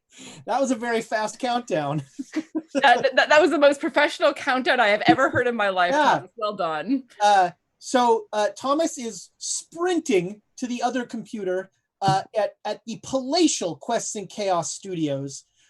He's running from one wing to the other, and he's going to run the giveaway as soon as he gets there. Wow, J Matthews 85, my second favorite Twitch user, has won the giveaway. If he didn't already have a Quests and Chaos t-shirt, now he does. Congratulations, J Matthews. It couldn't happen to another guy. Your sense of humor sometimes, Ezra. Well, I think sometimes describes my sense of humor. So congrats, Jay Matthews. He is one of the he is a Call of Cthulhu OG, and he's been with us for a long time. Thanks for watching. Thanks for hanging with us. So yeah, you get in a car with a mafia guy who is very chatty and very nice, and he'll like as you're driving along, he'll like point out the Coliseum and all this stuff. And he's talking in English, yes. English? So we can. No, he's talking in Italian. Okay. I'll turn on the charm and engage him, just chatting back and forth and occasionally translating for everyone, but definitely keeping him busy. Yeah, he is. He drives you to a restaurant that is somewhere you have no idea where you are in Rome. You're in some neighborhood. This is a small trattoria. It's like a family-owned restaurant. And he says, they're waiting for you inside. I'll wait here. Did I ever catch his first name? No, he is not. There are no names. Okay. I'll thank him very politely. In fact, he'll say he doesn't want to know your name. You don't want to know his name. Nope. Fair enough. So yeah, you come into this little trattoria, and there is a booth with like a beaded curtain, and in front of that booth is a table, and sitting at that table is Marco. There are at least 4 thugs that you can see. And Donald and I are both making note of where they are and where they are in relation to the entrances. Yeah. And Joan, you think Marco looks nervous again? Yeah. Yeah, it's basically what he's at now. Joan, perhaps you do the talking, we stay back. Sounds like a plan. Marco. Professor Lamb, you said you needed to talk to me. Yes. Because of the interesting provenance of this item, I was wondering if we could buy it back from you.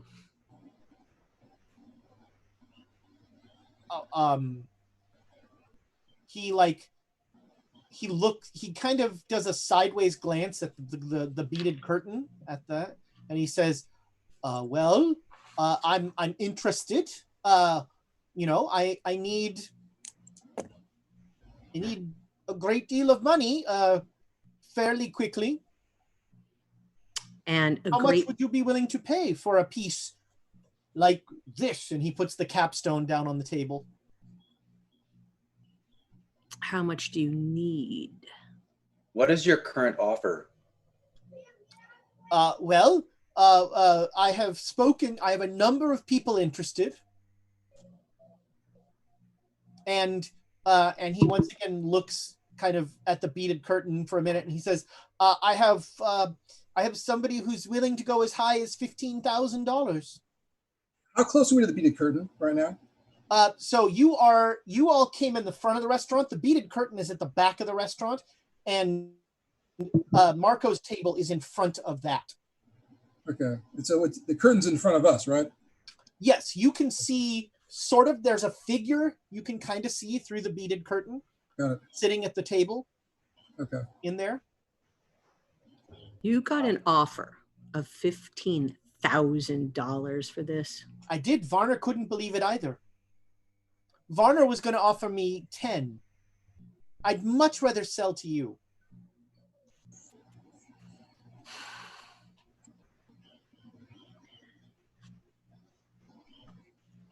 If you'd much rather sell to me, then what are you going to get? And I'm still going to be working with you. Oh, What yeah, are you going to? yeah. What do you sell it to me for? Well, I think 10 is fair.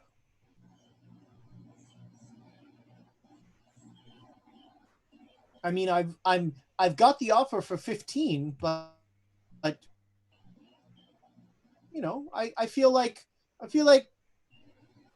I owe you something.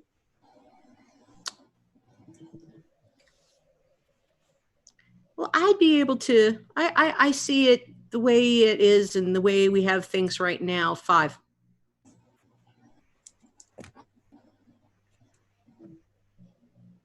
Oh, no. I couldn't. I mean, maybe I could go 95.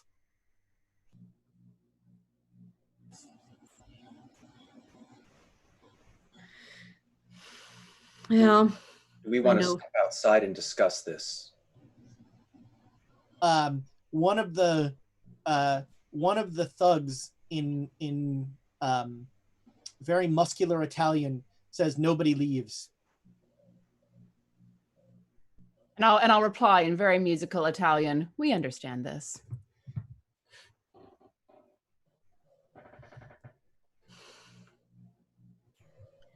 So our thing means nothing. You know, it doesn't mean anything to you. Giving you a $5,000 discount. No, 500, dude. 500. No, I have an offer for 15,000, and I said to you I could.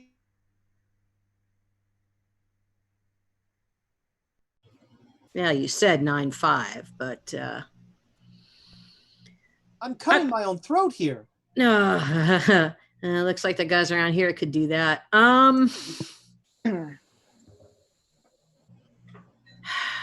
Because you are a buddy of mine, and because we're still working together, I could do 6.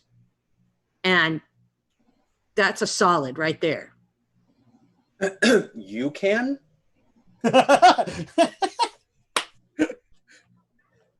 We can. We might. Look, it's got to be 8. 8 is as low as I can go. And when he says that, you hear a very curious sound. From behind the beaded curtain, a weird, high-pitched, lilting voice in English says, "It's not enough." Oh, is there somebody back there who speaks English? It's not enough. Would this put me in mind of like a parrot's voice? Because your invitation makes me think like a parrot. No, you clearly see a human figure, or I guess humanoid, a figure behind the curtain. Does the humanoid figure move when the speaking happens? A little, yeah. Okay. Oh, so you And every time the voice behind, actually, everybody make me a spot hidden roll. Okay. Oh.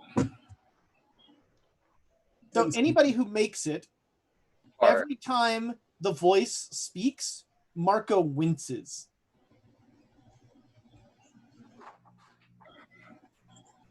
John, you're not talking to the fellow who's in charge here. That's what it sounds like.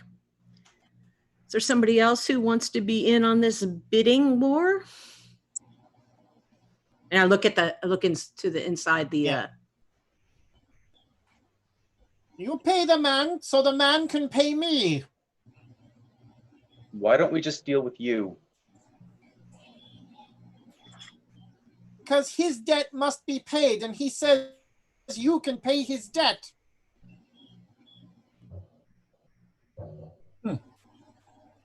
That's the case, and the debt is to you. Why don't we eliminate the middleman, so to speak? So to speak, not in the literal sense. Marco, I saw that look on Ezra's face. Yes. Marco looks very worried. He's like, no. I have the piece. You're going to sell. You're going to buy from me. No, they have the piece.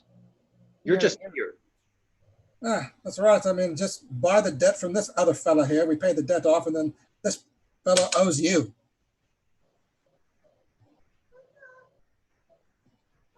You are merely the intermediary, since you are the one who got in such desperate debt. Yeah, okay, but still, I mean, you need this, and you buy it from me, and then I can pay them off. You don't want to deal with them. Oh, I'd rather deal with them. Why not? Why are we doing this like this? Why are we sitting here when these are the people who want the money? They won't let me go. I don't care. Not our problem. You're the one who got yourself into this trouble, fellow. Joe, just buy the debt from the fellow in charge here. They give us the item. Whatever happens to this other guy, I don't care. You wish I to care. buy his debt?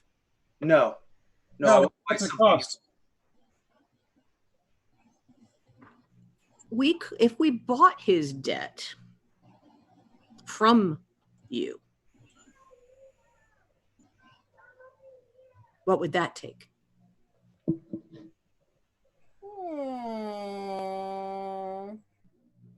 How much do you have?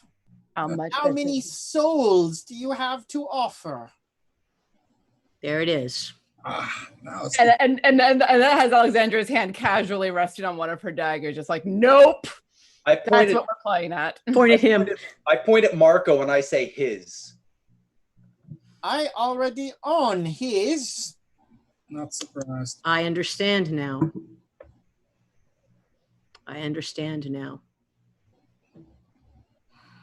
So, to get Marco to be, if we buy from him, if we buy him from you, it will cost more than money. You need souls as well. I don't want to buy his debt. I'm asking. No. He stole something. He needs to go. That's the only way I'm willing to make this offer. Otherwise, we'll deal with whoever else the seller is. We do not care what he does. But if you wish to make a deal with me, I can make sure you get this stone. What sort of deal? A fair deal. I've never heard that before. So it's already unfair. This guy has already stolen from me.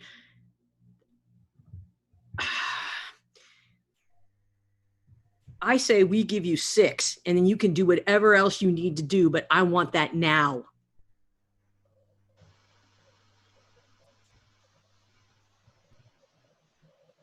And I say, and the figure there's movement behind the curtain.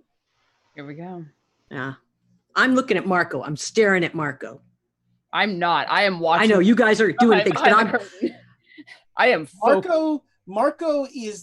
Marco is in like, if I stand still, maybe they won't notice me, Tyrannosaurus Rex. Yeah. And out of the curtain comes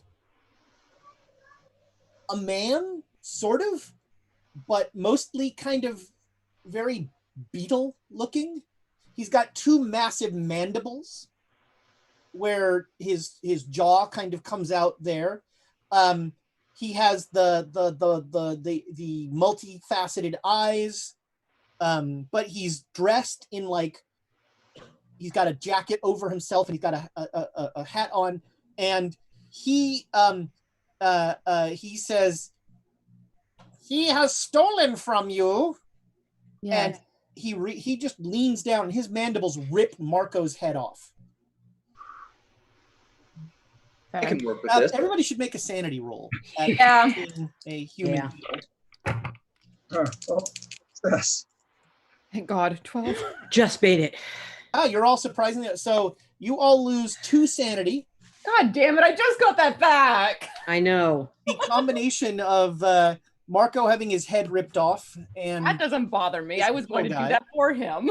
Yeah, that part isn't. Oh, that bothers me. I take it. I totally take it. I totally take it. I'm like, damn. I should gain 2 sanity from that. And as Marco's body like slumps down, the beetle guy puts his hand on the capstone, pulls it to himself. I was going to grab it. And says, "Now you deal with me." The mob guys are okay with all this? Let's make sure. The mob guys, interesting. Yeah. Everybody make a psychology roll. Okay. Oh, here we go. I succeeded. All right. So everybody. I'm too messed up. That's actually an O2. An O2 would technically be an extreme success on that. All right. So Wow. Check that box. So Dr. Hollister and Donald, you I also got it. you are both aware. So you just got a regular success, right, Alexander? Okay, so with a regular success, they don't seem phased by this. Donald and Dr. Hollister, with harder, better successes, they have seen this before. This is, this guy seems to be the boss. And they're just accepting of this insanity. Oh, God. I'm thinking really hard in my head, beetle bomb. Anyway. We just got another raid. Cranio Dad has raided us. Hi, welcome. wow. That's I great. was about to say that we need raid for this. We're dealing with Perfect a timing. massive beetle. So yes, thank you for the Perfect raid. timing. Us. They just met a beetle gangster who is extorting them. Thanks for raiding, Cranio Dad. So he is holding the capstone in his hands, and he says, "Now you deal with me." 7,000.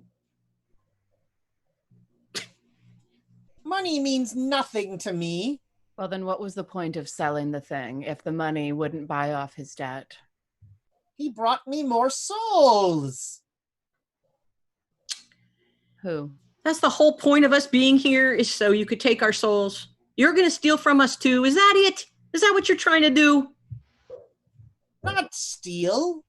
Bargain. I keep glancing at Donald and Alexandria, waiting for some sort of signal. You'll know. You'll know. No, this... You want capstone. I want souls. Well, all we've got is money. I don't even know what the soul is, fella. What, hold on. Just a quick question. What would you consider to make the blood of someone innocent? Holly. I get the feeling that he might know. Innocence is delicious. Innocence is a state of mind. And that innocence feeds powers beyond what normal humans understand?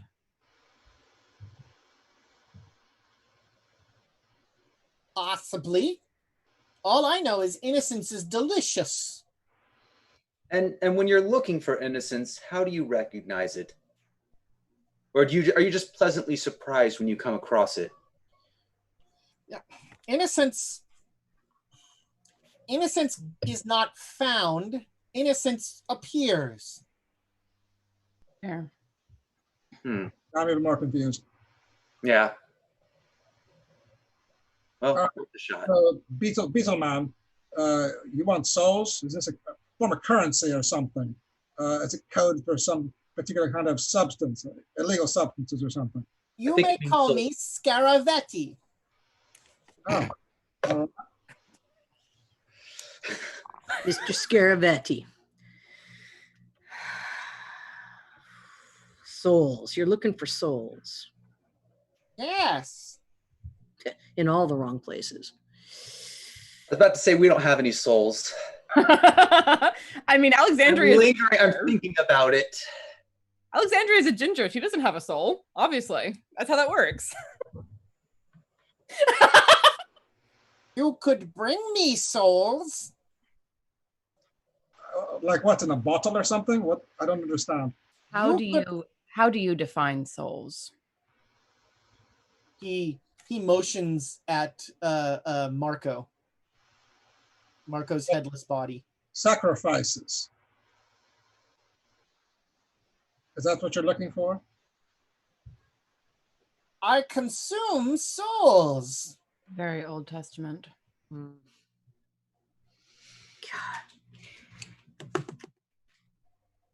I think You could work for Scaravetti. It's not what we do. That's not what we do. What I do is I get things like the capstone, I sell it for money. And so, this is the kind of thing we do. And that's what I was working with Marco here. But he stole from me. Now, can you really keep something that guy stole? Yes. But it's not a soul. So why do you need it? Just give it to me. Just give it to me. Because you want it. But just give it to me. Wanting is more powerful than having. All right. So you're getting your fill from the want? I've only had A soul. So give me back the capstone. It's mine. Dude, it's mine. It was mine. He stole it. It is mine. Give it to me. Ours. It was ours. In Italian, he says, our guests have questions. And when he says that, the four thugs all pull out Tommy guns. And there is a palpable We should probably go, John. You could work for Scaravetti. We've already attracted the attention of someone a hell of a lot bigger than you. In Rome, there is no one bigger than Scaravetti. I'm not talking about Rome. Or Italy. Huh. We play a game that has the multiverse as pieces. And that's one of the pieces. You're in over your head, friend. Scaravetti understood very little of that. That's fine. We barely understand it ourselves, but we're still in the game. Do you know anything about Egyptian mythology? Listen, we don't have any souls. Why don't the four of us leave and we bring Scaravetti his souls at a later date? What do you think? We're not in a position to bargain right now. You bring me 5 souls, I give you capstone. Understanding. 5. Let's go. Right. Yeah, we should go. We should definitely go. Your driver awaits. Let's go. Yeah, I'll as I pass Donald, I'll murmur, I have an idea. Good. All right. Yeah. So you head out, and your driver is like leaning against the car, smoking a cigarette. And when he sees you, he gets in and he starts the car and he asks where you want to go. Back to the hotel. Then where you pick us up? Prego. And he'll drive off as fast, getting you quickly back home. He bids you a lovely good night, and he drives off. All right. Well, let's meet up somewhere after this. What time? What time is it approximately? It's about 8. We should probably obtain the weaponry that you need. Yeah. Start, but we're going to be dealing with a lot of trouble here. Where do we think he's holding that? To keep it in the restaurant or somewhere else? Yeah, any meeting we're going to have with him is going to be on his terms. If only Emma was here with explosives and fire. I was thinking about burning down that restaurant seriously. Hold on. No, I have an idea. I'm not sure you really want to go burning down mafia restaurants. No, you really don't. Yeah, well, but that's... We want those bits. There already Yes. are. They can't take them back. Yeah, Alexandra, what do you think? I'm sure most of you know at this point what my profession is. of course. And I look over at Hollister in particular because he's the newest one to the group. I'm waiting for you to. I'm waiting for the plan. I actually don't know. Does Delta Green know what I do for a living? Got her dossier, yes. No, we have no idea. Cool. It would not be uncommon for me to work in a city like this. I can get in touch with my contacts, find out if there's any jobs that require my particular skills here, and offer them as the souls. Well, that is an option. Dark trade, but it's an option indeed. I was more thinking that we would set up a meeting time with this the bug man and then attack him before that meeting time. Every time that we have done something like that, one of us has ended up near death. Yeah, that's one of the reasons why I'm He's got going to contact Delta Green about this so they can solve it. But before they solve it, we want to get that capstone. Yes. Yes, because Delta Green works with a broad brush. Mm-hmm. All right. So How If active we are get- they in Italy at this point in time, though? I'm sorry. Oh, how active are they in Italy? Yeah, I don't know. Oh, it'll be. So I right was now, about to say they work with a broom and they manage to sweep up everything. relations between the U.S. and Italy are starting to be strained. With Heading into the 30s. yes. I'm sure this will improve it. all right. So we obtain some souls, but then at the same time we let Delta Green know and understand that we have a problem here, and maybe they can help get rid of it. But let's tell them after we've gotten the capstone back. That's our objective. That's what we have to do. I don't think that's what we have to do at all. What do you think? Where they destroy the facility, we lose the capstone. We do need to get that capstone back. That's the most important objective. That's true, but we could still.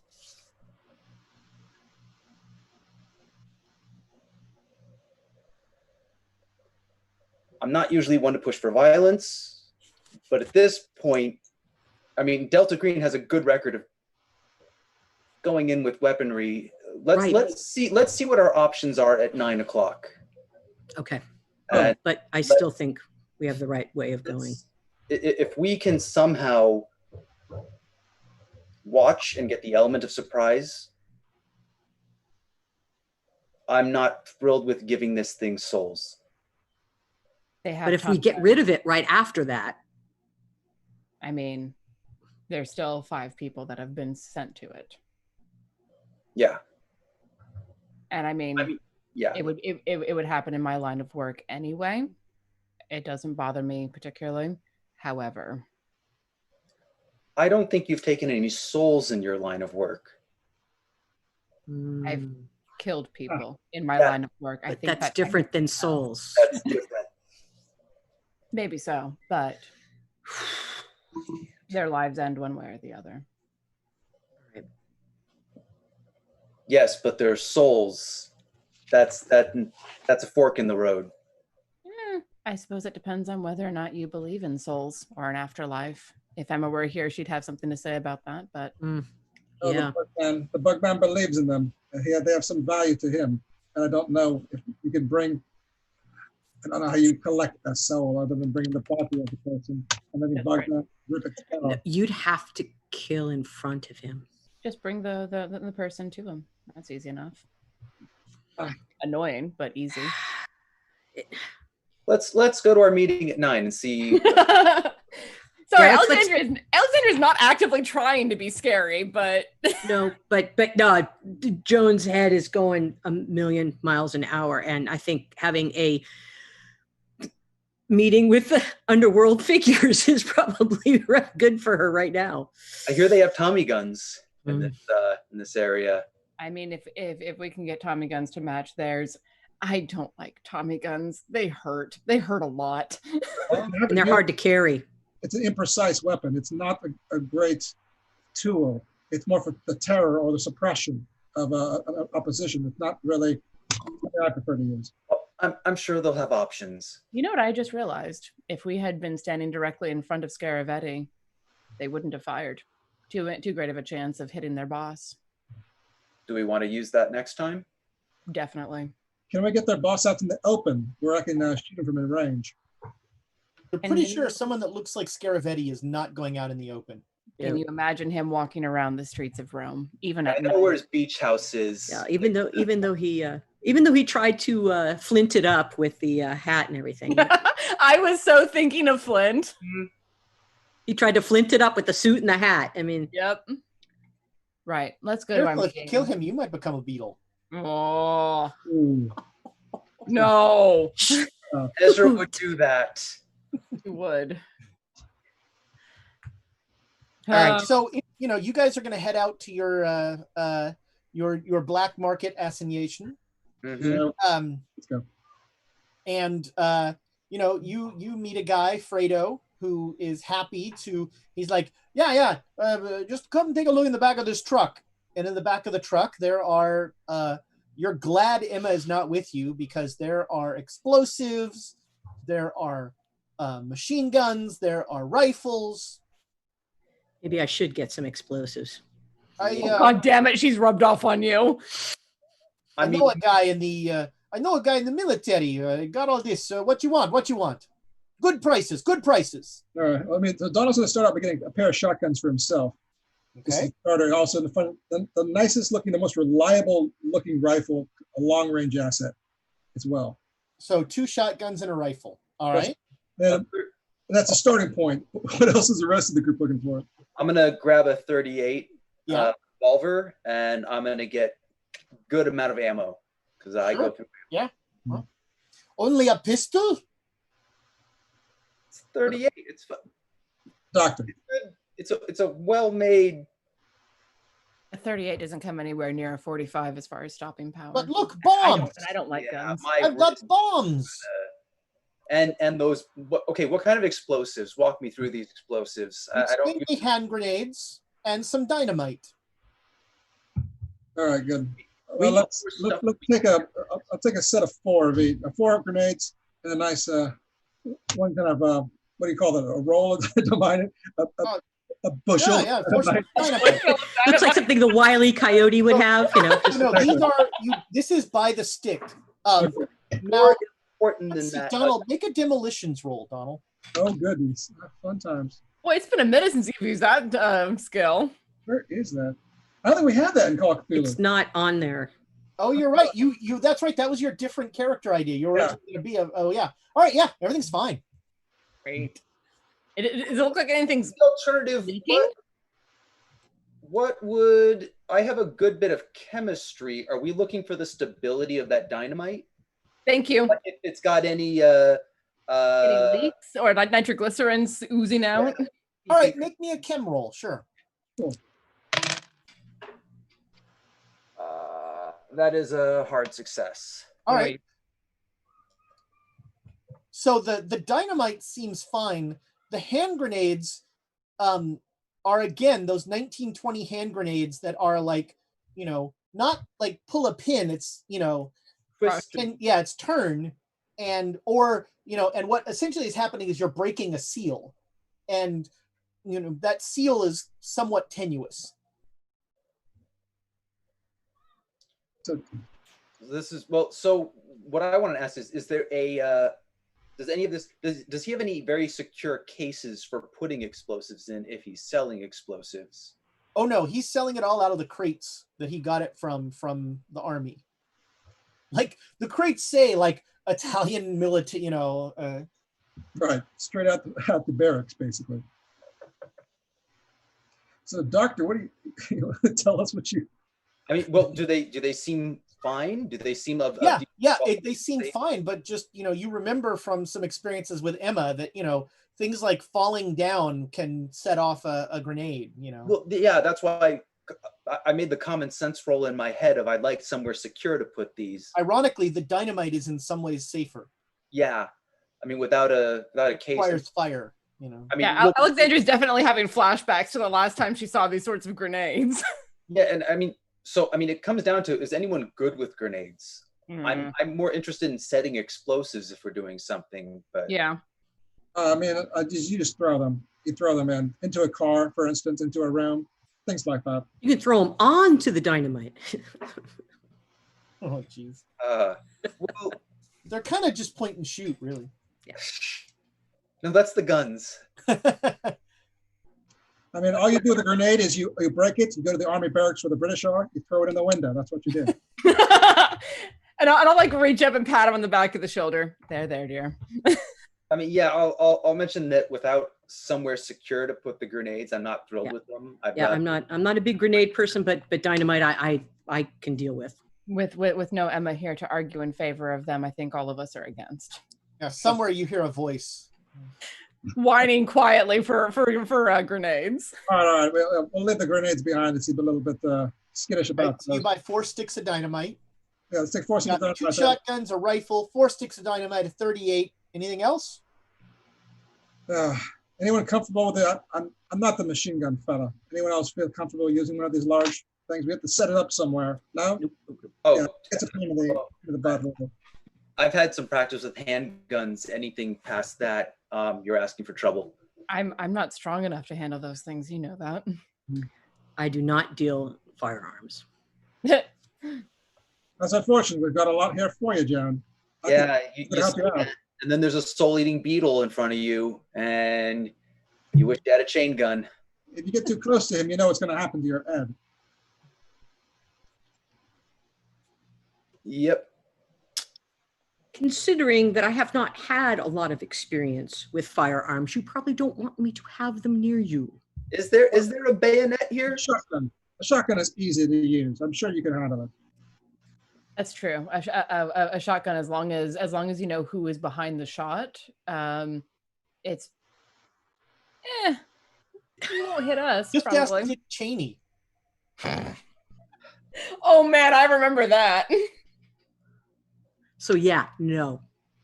That won't happen. We're not getting pellet shot, right? We would have to get pellet shot to accommodate the fact that she can't shoot the damn thing. Well, she has the base, I'm sure. Yeah, the base. So there's no bayonets. It's all about the base. How's that? Oh, I hate you. All right. And I'll get a little bit extra ammunition as well. Yeah. Sure, yeah.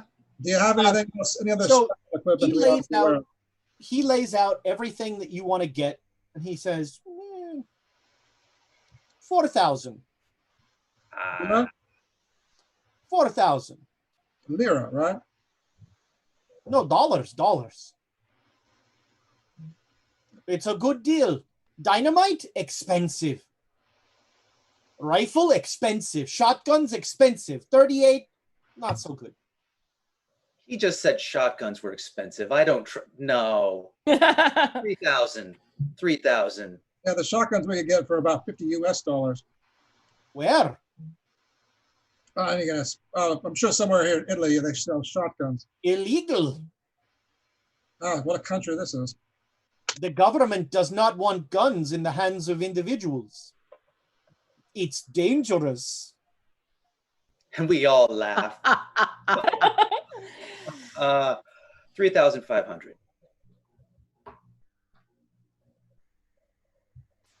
I could do 4,000. You already said you could do 4,000. I know. Do we want to pass on some of the dynamite? We only got 4. I guess he's losing money on us, but yeah, we don't have that kind of money, friend. So we'll Tell you what. You help me out, I give you all this equipment free. What you need? If you ask for souls, so help me. What? No. It's No, been I want you to deliver for me. Deliver what and to whom? This truck.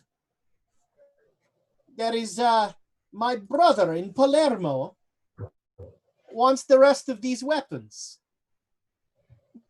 You drive the truck to Palermo. Drop off the weapons. Take the train back. Very easy. I give you all that free. How far away is Maybe something else falls off the back of the truck on the way there. Maybe it doesn't. Who's to say? Right. What's the distance? What's the trip there? How much time? Not short. I think it's like a day. I think it's pretty much a day, yeah. Let's see. So what sort of are there any inspections that we may have to go through? Oh, I'm sure it's fine. Oh, it's only like a 4-hour. Oh no, wrong place. Never mind. Yeah. The wrong. Maybe an 8-hour drive.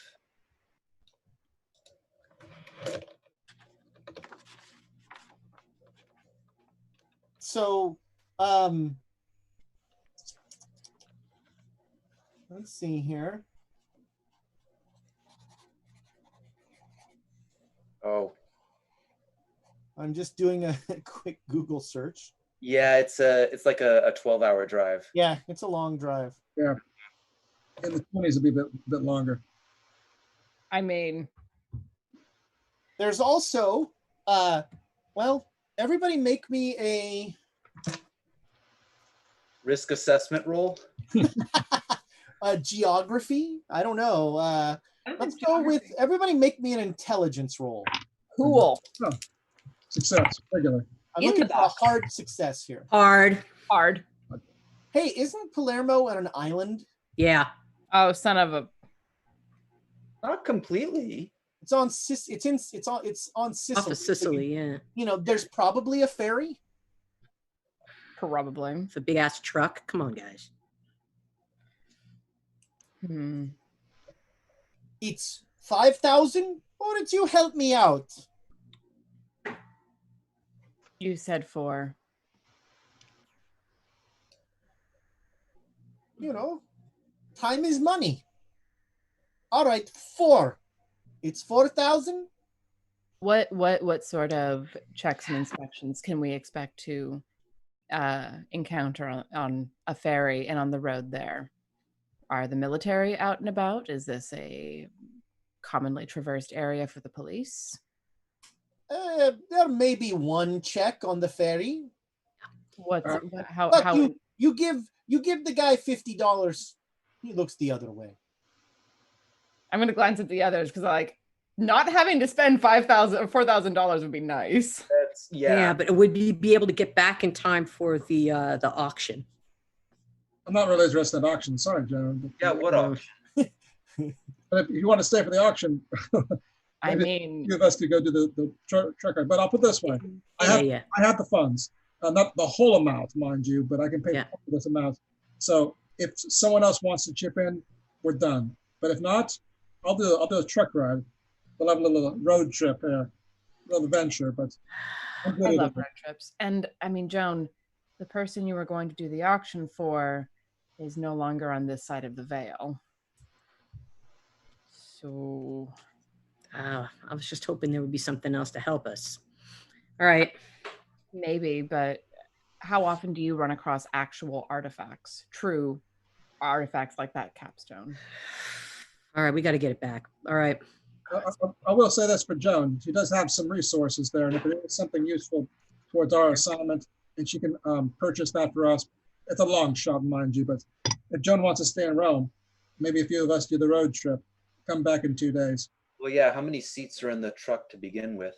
So at least one of you would be sitting and probably for comfort, 2 of you would be sitting in the back of the truck.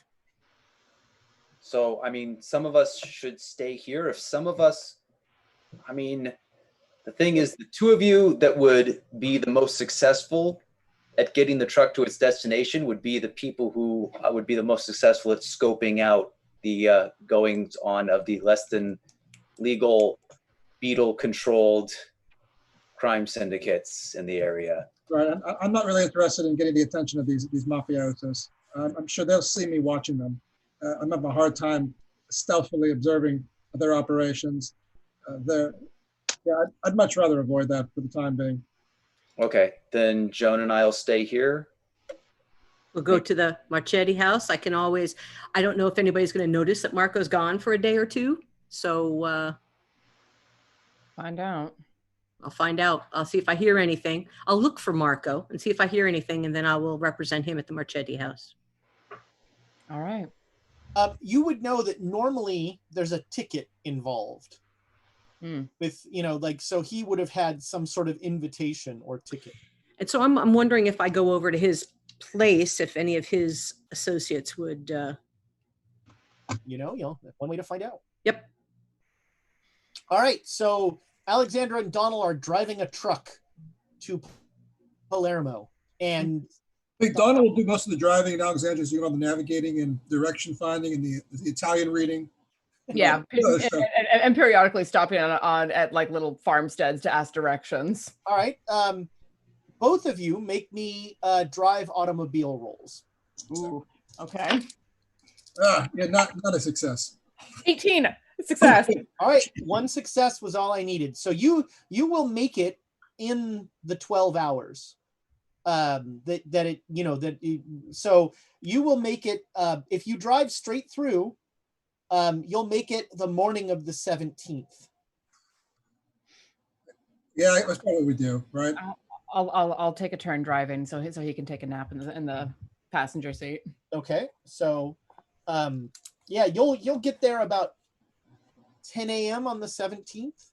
And sure enough, the guy who his brother, who he said would be there, is there, and he thanks you for the truck. And did you take anything extra besides what you? I mean, what? Well, so what did you take? It'll be some ammunition and maybe 2 more sticks of dynamite. Okay. And I grabbed a hunting knife. Like, I may not be able to conceal it easily, but I want a little bit of extra cutting power. Sure. Yeah. They won't notice some ammo missing and a couple more sticks. They might notice the rifles missing. He clearly does not. He barely even does an inventory. He just opens it and sees a bunch of cases, notices that some of them are open, but doesn't really care. And he's like, "Oh, great. Thank you. Tell our friend that you've done a great service to the People's Liberation Army." I'm like, pause for a second, look at Donald. I'm just like, I keep running into People Liberation Armies. They're well-meaning fellows. Yeah, all right there, dear. And he takes the truck and drives away. All right, and we'll take a ferry. A nice. Yeah, sure. You take a ferry and a train ride back. You will be back. You'll be back the next day, the 18th. Okay. In Rome. Joan and Dr. Hollister. It is 10 o'clock at night on the 17th. What are you doing? Ooh, eating and then sleeping? Does that sound like a good order of harder to do it in the other order. Yeah. Sleep eating, not good. Well, I did want to see if I could get to the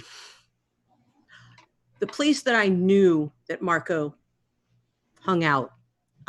See if I could get the tickets. All right. You're trying to find Marco's apartment, essentially. Yes.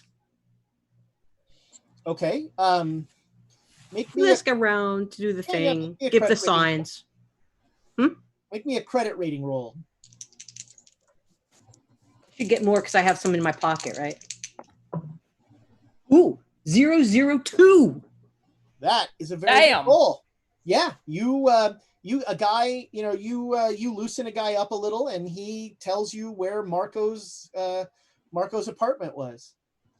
And you're alone? Are you going to head off there? Am I alone, or is Hollister with me? Hollister is not with you. Okay. Yes, I'm going to go. All right. So by the time you get to his apartment, it's about 11. Okay. You have, this is not the first time you've broken into a place like this, and so you unlike Donald, you don't really pick locks. You tend to break your, you're the breaking part of breaking and entering.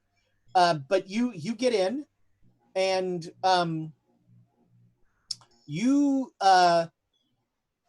this is a there's like a calendar that Marco has been Xing days off in, and make me an Italian roll. I have none. Oh, all right then. Yeah, all right. Sorry. No, I have Latin. That's the closest I've got. On the kitchen table, there's like a letter written. It's in Italian, obviously, but it's like 4 pages long. Do I see the guy's name, the Marchetti house or anything like that? I see Marchetti on it. Not on this letter. This letter is, in fact, this letter is not to anyone. He's just writing on paper. Like he's written 4 pages, and it's like single space, double-sided. You find tickets to the Marchetti auction the next day. I'm going to take this letter though, because maybe Alexandra can take a look at it. Okay, sure. Are you looking for anything else, or are you just like? Well, since I'm here, I think I will look in. There doesn't seem to be anybody else here. No. Does it look like he's the only one who lives here? Yeah. It's not a large. This is like bedroom kitchen kind of. Okay, so what I'm going to do is I'm going to pick up like a dish towel or a handkerchief or something like that, because don't want to leave everything everywhere. And I'm going to go through his desk, and I'll go through his room and see if there's anything else, since I'm here and since I know he's not coming back. Okay, make me a spot hidden roll. And I'm not going to trash it. I'm going to be looking. Okay, yeah. Well, let's see what you roll. Spot hidden. I made it. Just missed a hard. You could spend luck. Yeah. Okay. Yes. Trash. No. I mean, you've got plenty of inspiration. You could roll. We have inspiration for days, man. But I don't want to go roll higher and have to spend more. I only have to spend 2 to get a hard success. That's a very slippery slope, my friend. I'm doing the slope because I do that. All right, So. you spend 2 luck, and you get a hard success, and so you'll find a little journal that is written in Italian. Okay, I find a letter and journal in Italian, but I don't find any other, either small relics, jewels, anything like that. Call it Cthulhu, man. Books are treasure. Yeah. Oh no, I know. I'm just asking because that's that is what he's got. Gotcha. And I mean, by the view of this apartment, he was in a bad way. Yeah. He was not, he was not doing well. Yeah. No, I was afraid of that, but I thought since I was here, I would take a peek. Sure. All right. So I'm wipe down anything I might have touched. Don't leave anything way out of place. And I know it's broken, but I'll try to make it not look broken. All right. Yeah. You make it out, and you make it back to the hotel, and cool. It is now the morning of the 17th. I'm just imagining you duct taping the door together. So the 17th dawns. Hopefully they're doing well, and they should reach Sicily sometime today. We're doing great. Fantastic. Don't worry about us. I know for me, I suggest, Joan, you do this as well, to get a lovely breakfast. It's the most important meal of the day. This is the 18th, right, though, right? This is the 18th? This is the 17th. You got in there the night of the 16th. Oh, they're going to be gone all day 17th. They'll be back the morning of the 18th. Gotcha. Just sorry, I thought I was the wrong place. Okay. But pesticides at this time. I think DDT was already a thing. Yeah, probably. Ooh. And probably about 50 years from being banned. Yes. Well, I'm trying to think of the thing is for a lot of the incest, a lot of those poisons, it's about the volume, right? It's this is in quantities that is large enough to kill small insects, but not enough to hurt us. I want to look into things that actually can scale up a little better. I'm wrong. DDT was not in wide use until the 40s. But something like that, we could, because people do have crops and things. You're looking for something that would kill insects, but not crops. Insects, but not people. What about insect people? Yeah, I mean it's a gamble. That's the time. But I'm going to spend my day looking into constructing some sort of trump card. Let's see, early insecticides used in the 1930s. Your search history must be so weird. Well, given my background, I might be aware of stuff that Arsenic was the most common insecticide used in the 30s. Oh crap! And we're getting a lot of arsenic. Wow. So get some arsenic, some old lace. We'll figure out something. I love that play. Me too. So in 1934, farmers in the U.S. used the following insecticides: 80 to 90 million pounds of arsenic, 73 million pounds of sulfur, 10 million gallons of kerosene. Wow. Good. So yeah, arsenic is your most common insecticide. Well, I figure I can work out some sort of cocktail. Sulfur, get sulfur in there. Yeah, like why pass on any of those, right? Make up just a wonderful bug cocktail. Shake it up. Shaken, not stirred, of course. Yes. Oh, and then you could offer. Oh, that's Thomas would like to remind us to only use Bing for your strange Cthulhu. It's what they excel at. Yeah. Personally, I use Alta Vista, but you know. I always go for Ask Jeeves, man. I'm old fashioned. Ask Jeeves has gone insane a long time ago. Jeeves is. So yeah, let me know if I need to make any particular rolls to. Excuse me. How much are you trying to like? Water went down the wrong tube.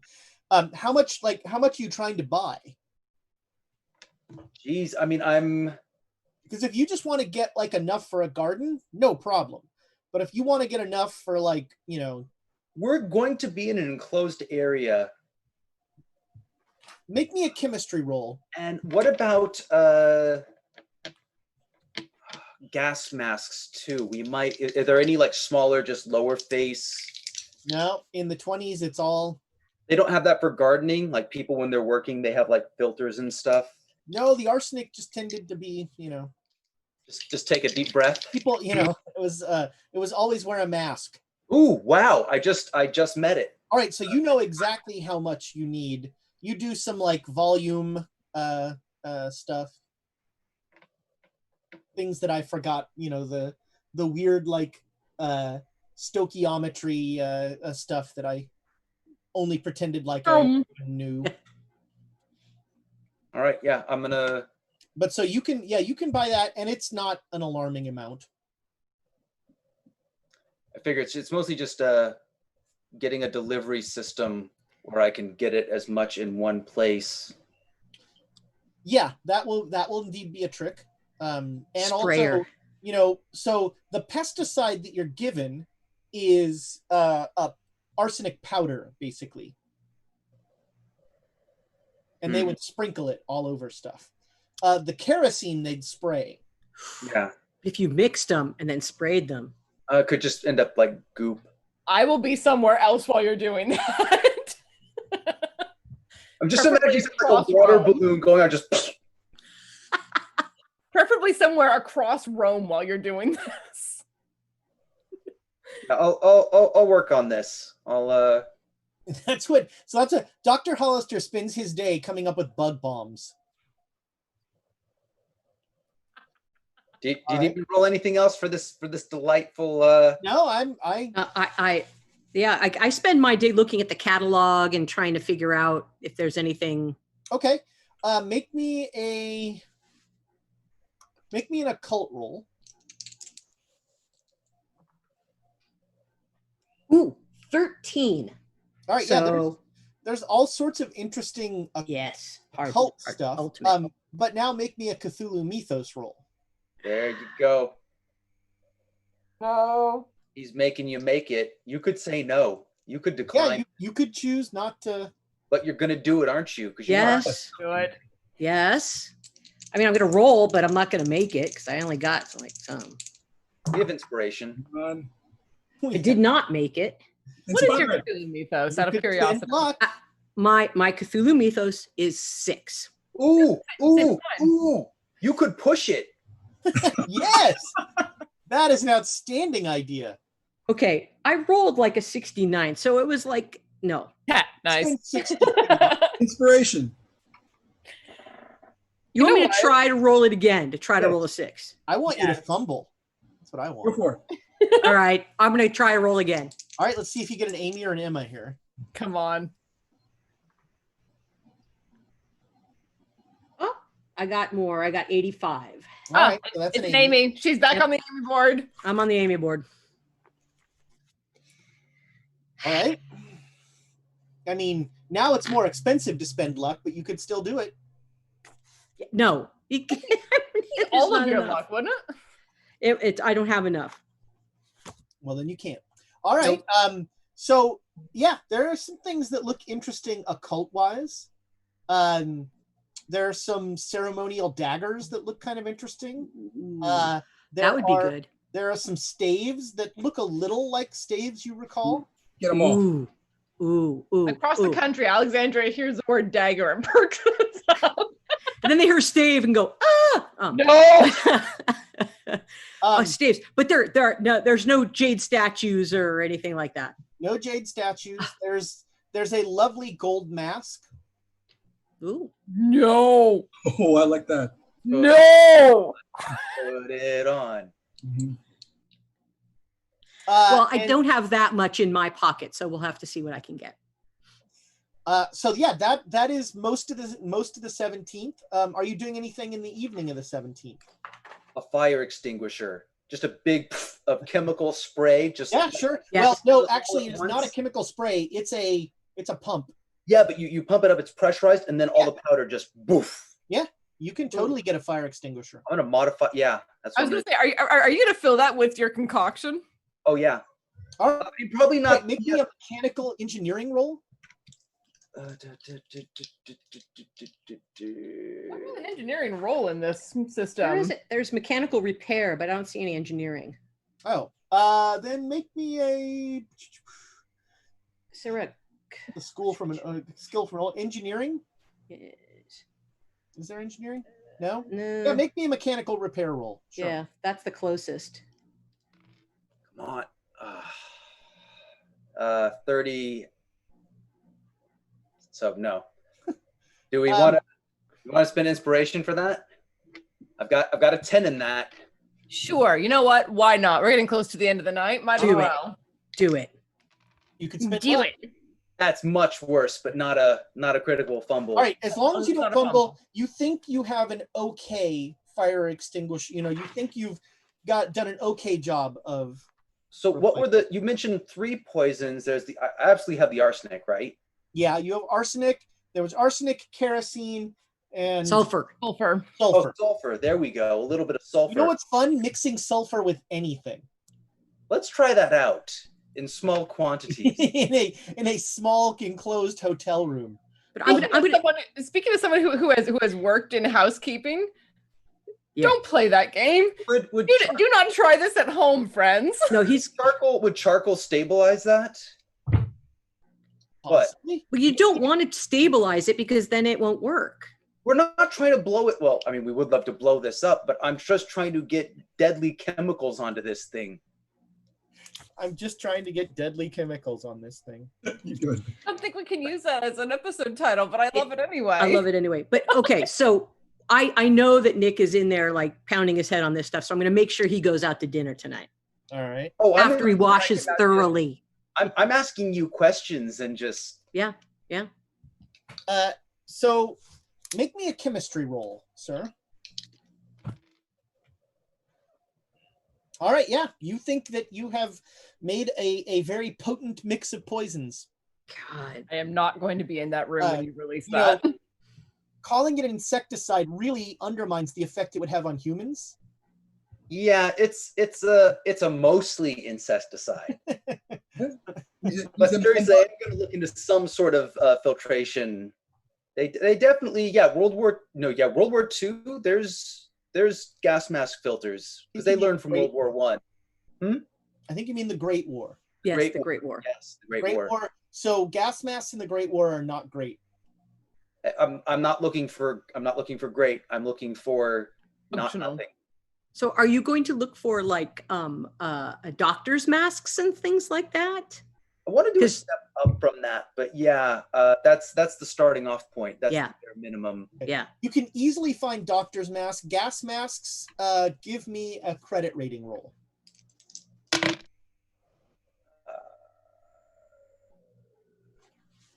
Hard success. Yeah, okay. You find a guy who will sell you he'll sell you a couple gas masks. Okay.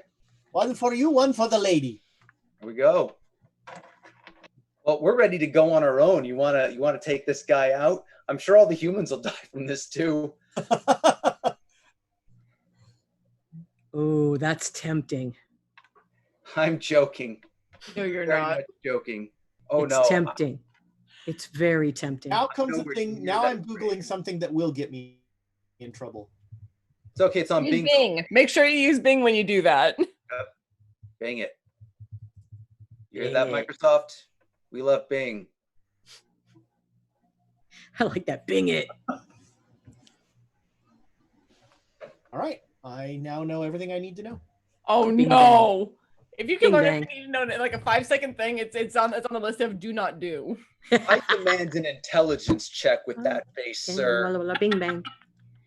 Oh All God. right. So it's the evening of the 17th. What are you two doing? You trying to go find where Scaravelli lives? Oh, dinner first. Oh yeah. And you then have a lovely yes. dinner. And Yes. then you Got to have a cargo good load. dinner. Good dinner so we feel like, okay, yes. Do you want to, doctor? Do you want to get this thing? What thing? Now? Us alone? Beetle thing. Yeah, I'm not suicidal. Let's eat food. Well, we did, man. We had a great dinner. Oh, yeah. Well, Now he wants we have dessert. dessert. You want to wait for them to come back? Yes. All right. But we have to tiramisu. yeah, tomorrow we have to go to the auction house though. Oh, go on. What could go wrong? I mean, what will Alexandria and Donald help you with as far as the chemical side of things? So the auction is actually in the evening Yes. of 18th.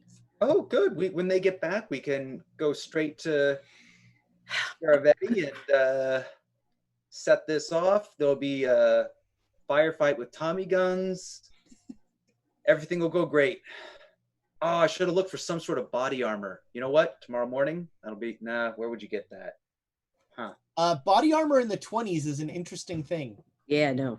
Heavy steel plates, if anything. I might just go buy heavy steel plates and attach them to the inside of a suit. I'm not joking. Okay, first off, a suit would not be strong enough material to hold that. Like Molly vests are barely strong enough for the ceramic plates we have these days. Yeah. Okay, get some leather straps to hold it in place underneath, a little bit of fabric. So are you going to try to pretend to be a Roman centurion? Is that what you're going to do? Oh, let's just get some Roman centurion armor and wear that. There we go. You need proper lamellar for something like that. Although I don't think those do not cross over into my medieval interests. I will trounce you on that one. No, I think I'm gonna have to get thick steel plates and hope that no vital organs are hit during the ensuing fun. I don't know, man. I think we need to get that. I think we need to get. We need to get our capstone back. Yeah, that's why we're talking about. You want some steel plates too? No, I wouldn't be able. I can't. There's no way I'll be able to carry that. I got all this other stuff I got to carry. Capstone, you can carry some steel plates. They'll be around your shoulders. It'll be fine. I'm gonna go. Yeah, tomorrow morning. The word bulletproof dates back to the late 1500s. Cool. Oh, wow. But in the 20s, bulletproof vests were essentially really thick quilted vests. Oh, then Which okay. was fine against, like, if somebody's shooting you with a 22 or something. 22, yeah. Not a Tommy gun. Or a Tommy gun. Yeah. Then in World War II, they started using flak jackets, but you could not move very well in them. Right. I'm not expecting to move very well, but I already don't move very well, so. All right. So we eat dinner. We go to bed and wait for the guys to come back. All right, so it's the morning of the 18th now. Calling a guy. The guys. Folks. I'm from Jersey. Only one of us is a guy. Who's guys? I'm not a guy. This I know. This I know. Alexandra is very definitely female. Thank you. This I know. This I know. One of the beauties of y'all is that it's non-gendered. True. But And we didn't all say y'all that. are even better. Yeah. No, it's funny. I use that normally in my speech because I've learned it. A poser if you say all y'all. But guys and dude is more what I have for this particular character. So you all get back and get together, and you're a little troubled that sitting in sort of the common area of your room is a fire extinguisher that has like tape over, that like has a do not touch written on it in tape. Well, I would not leave that in the common area, but I would let them know about it and I would show it off at the first opportunity. Oh, hi everyone. We're back. Lovely truck drive and train ride, and got everything that we needed and not spend $4,000 on it. So great to see you. I love the gear. Put the gear away. So while you were gone, I went to Marco's house and I found he was writing this letter in Italian. I couldn't read it. And he has this journal, and I found the tickets to get into the auction. The auction tomorrow. I was like, Avila, no, auction to the villa tomorrow. So It's tonight, isn't it? It's not, right? Yeah, it's tonight. It's tonight. Now. All right, tonight. All right. Let me have a look at the letter and the journal. Thanks. See what I can figure out.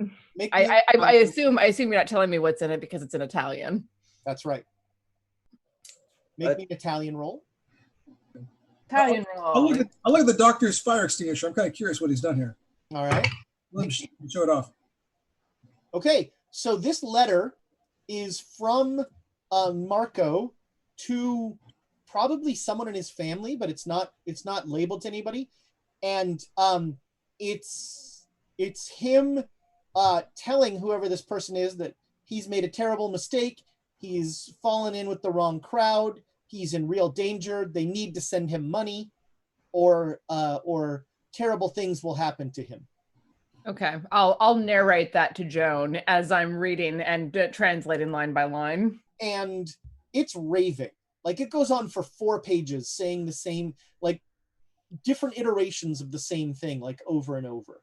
So I think to myself, though I don't say to Joan, that it reminds me of how she was when I had to snap her back into reality after she did the fall. That's fair. Okay, so yeah, four pages to not say very much at all. But man, he was in tough times. I feel sorry for him, and I'm kind of happy for him now. I mean, he's well out of it, and I almost envy him. Yeah. Poof! Instant poison. God damn it! How large of an area are we talking? What's the area of effect here? Well, I tested it out with just the chemicals in the original fire extinguisher. I had to empty it out, and I covered about this amount of space. I got some gas masks for the people who are going to be closest. I'm thinking we need some armor for when the Tommy guns start going off. That's a bad idea. We won't be able to move. The mow us down. Well, I'm already pretty slow, so can you make any recommendations? Cover. You want to fire this behind cover, around a corner perhaps. Well, I won't have time or does someone else want to use this? Oh, bloody hell. And the cloud of poison will make it very difficult for it to see too. Donald and Tiana, you are both, Tiana? Donald and Alexandra, Tiana. you are both like just looking at this thing, like you have no idea how you would get this into the room with Scaravetti, because it is a not small canister of chemicals. How big is it? Could we theoretically put it into a duffel bag and haul it over our shoulders? Or is it too big even for that? Possibly. Yeah, you could. It would be a heavy duffel bag. But What about a body bag, for instance? a body bag would fit quite well, yes. And we could make them think we have a body in there. Okay. I could be in it, and I could be wiggling. So I think it's still alive. It opens it up. I've got the gas mask on, and poof. That's crazy, but it's so crazy. It's actually I love it. I love it. Do not tempt me, Dr. Hollister. Oh, you guys must be rubbing off on me. Yes, we really are. I'm actually considering this. I want that to happen. I'll do it. Okay. Well, at this point, we just need to find a body bag. That shouldn't be a problem. Yeah, somewhere Emma is smiling about this plan. I'm sure she is. This is a very Emma plan. There's no fire involved. Well, there's a fire extinguisher, but that's See? the opposite. It's the anti-Emma. Yeah. Hey, Hollister, make me a chemistry roll. Hard success. Yeah, when you say there's no fire involved, you remember that arsenic is highly flammable. Oh no! But, But I it might stabilized work. it, right? One of the chemical rolls was to stabilize, so it didn't. That's right. Yeah, but It like- can still be caught on fire, but yeah. Oh, yeah. So you essentially have arsenic dust, and the dust is just like flammable. And guess what else is highly flammable? Sulfur. sulfur. And then there's the charcoal. Yeah, no, it's all flammable, but it's not gonna blow up on me. The Take ton it- of Those fun. sound like famous last words. That really does. The use of it. We might get that fire chits yet. The Tommy Yeah, gun. the The Tommy gunfire gun goes tonight. off. Yeah, we want. They'll burn themselves. It's actually it works. They will burn themselves. I mean, yeah, Like, throw a match as we leave, as we're running out, and that place will go up. Well, if we can get it all over Scaravetti, any flash could light it up. And if they're firing off Tommy guns, there are a lot of flashes happening. I just really do not want to be in the building when that happens.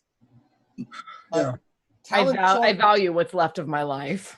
Talonsorn believes that Emma has possessed Hollister. She really has. You've known Amy too long, Nick. She transferred her consciousness over into you. I'm too invested. There must always be an Emma. If there's not an Emma, there will be an Emma. This is true. I'm just going to look at the three of them and just like sigh and shake my head and take the journal and very pointedly walk over to a couch and sit down and start reading it. Sure. All right, I'll come over and see. Oh, what do you got? What do you got? What do you got? I'm working on it. Hang on. Yeah, the journal will take she'll spend most of today reading that journal. Yeah, I'll read it and like make notes in a notepad as I'm reading through it. Not like word for word, but getting the gist of what's going on. All right. And if there's something that I think is really important, I'll get it word for word. Okay.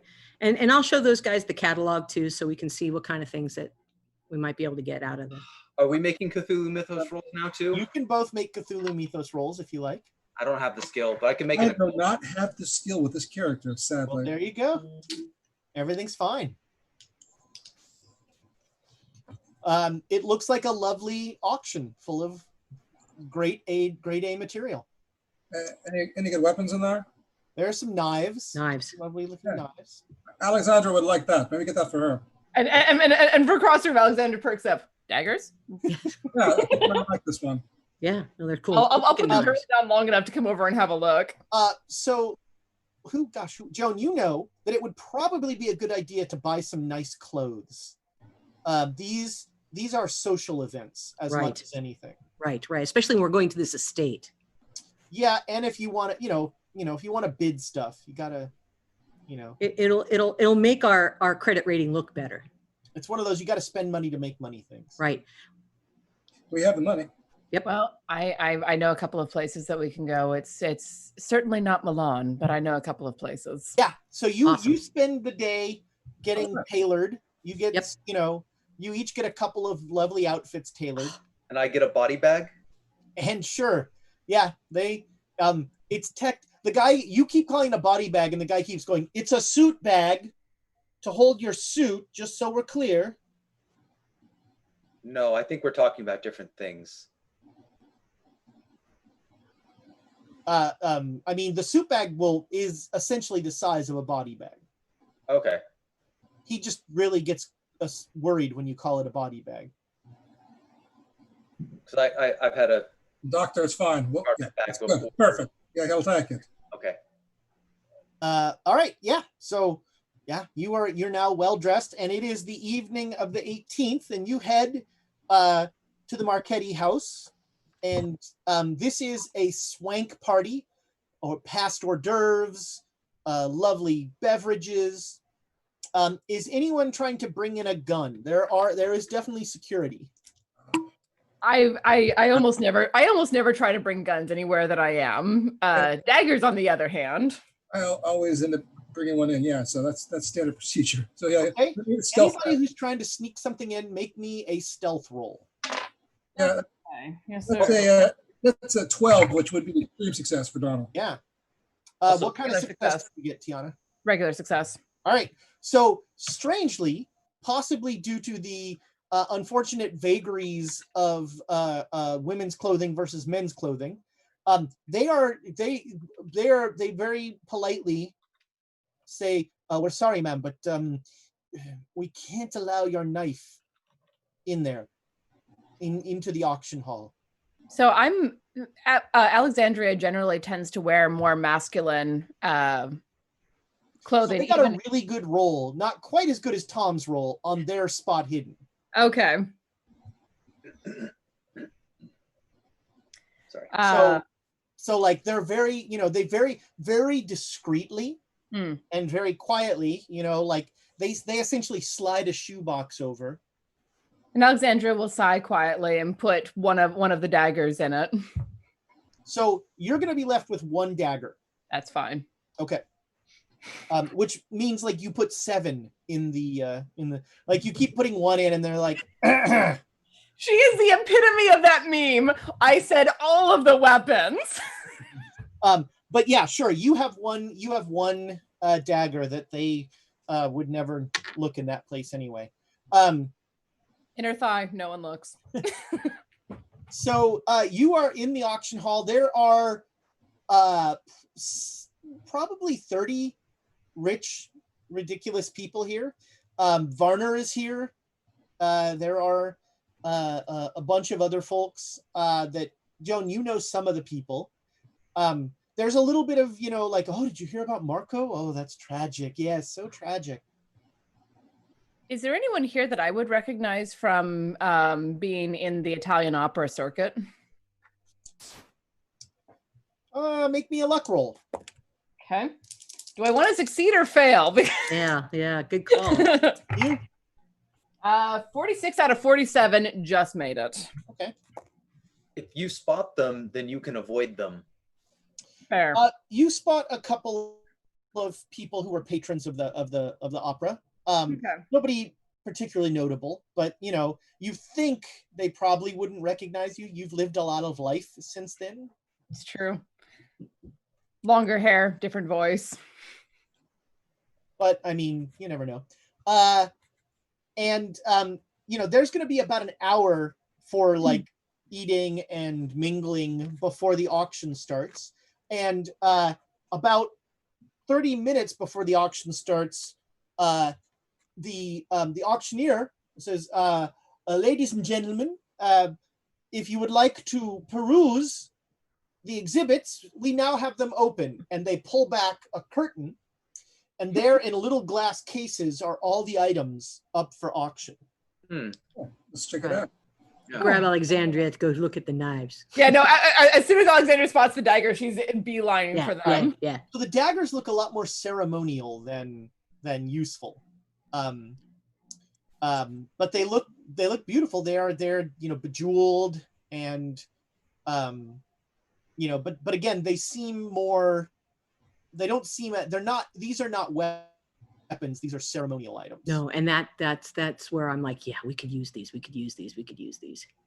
Sure, and I'm looking at them from both an occult and a usable standpoint. Although my occult is way less than my knife. Yeah, they seem ceremonial, but you know, again, so just to be clear, occult is, you know, I know how to make you know, a cult is not, for lack of a better term, magic. Oh, like Cthulhu okay. mythos is like, a cult is like, I heard a story that, you know, you can put a curse on someone with using a rod of ash this way. Cthulhu mythos is, this is the mask of Ibn Shroud, and, you know, with it, you can see the history of everyone that has died by the hands of the people that have worn this mask. You know, that. Gotcha. I just made that item up, but I like that. I'm going to use that. I like that. That's good. You want to know what makes me really sad? My Cthulhu mythos is higher than my occult. Nice. That's not nice. That's horrible. That is amusing. That's awful. And so, you know, and the mask is it's a very the mask that you guys saw in Peru that was gold was thick and like blocky and was made by, you know, sort of made by pre-Iron Age civilizations. This one is a much finer, much thinner, more filigreed mask. Does it look like it has any of the symbols that we would recognize as being connected to Nyarlathotep in general? That's a Cthulhu mythos roll. Sure. Time to make some rolls. I'll do it. I can do it. Anybody who wants to can roll some Cthulhu mythos. Yeah, in the box. Wow. I made a 0-5. Ought to. Wow. There you Clearly go. the Elder Gods want us to know this information. Man, I've made it twice, but it doesn't go up when you make it. So I know. Nope. So for all right. me, So, that's not quite as so very Joan, hard. you are fixated on those staves because you get a feeling from those staves that is weaker but similar to the staves that you had before. nice. And Alexandra, one of the knives looks to you like a description of one of the knives of it was a knife that was made for the pharaohs of Egypt, and the blade was supposedly made out of moonstone, which is what the Egyptians thought of as meteorite. And I'm just looking at that with hungry eyes. Yeah. As you are looking at the staves, Joan, Yes. a man walks by and looks at them and says, "Oh yes, aren't those lovely?" They're the epitome of Egyptology. Huh. I see. Do you think they're valuable?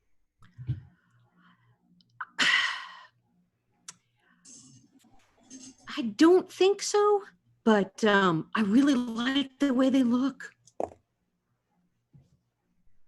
Huh. You can make a psychology roll.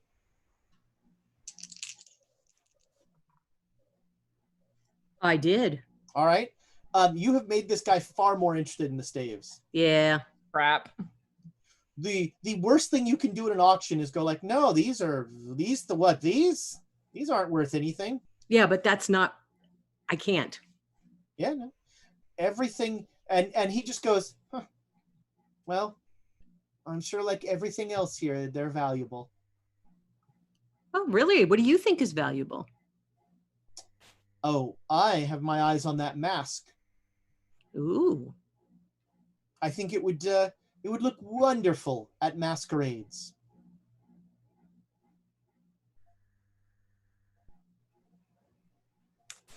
Nice. I almost wish I was over there. And so about 5 minutes before the auction starts, an attendant walks through with a chime, and that's the signal to return back to the auction hall. Alexandria is very reluctant to leave the Moonstone Blade, but will peel herself away. And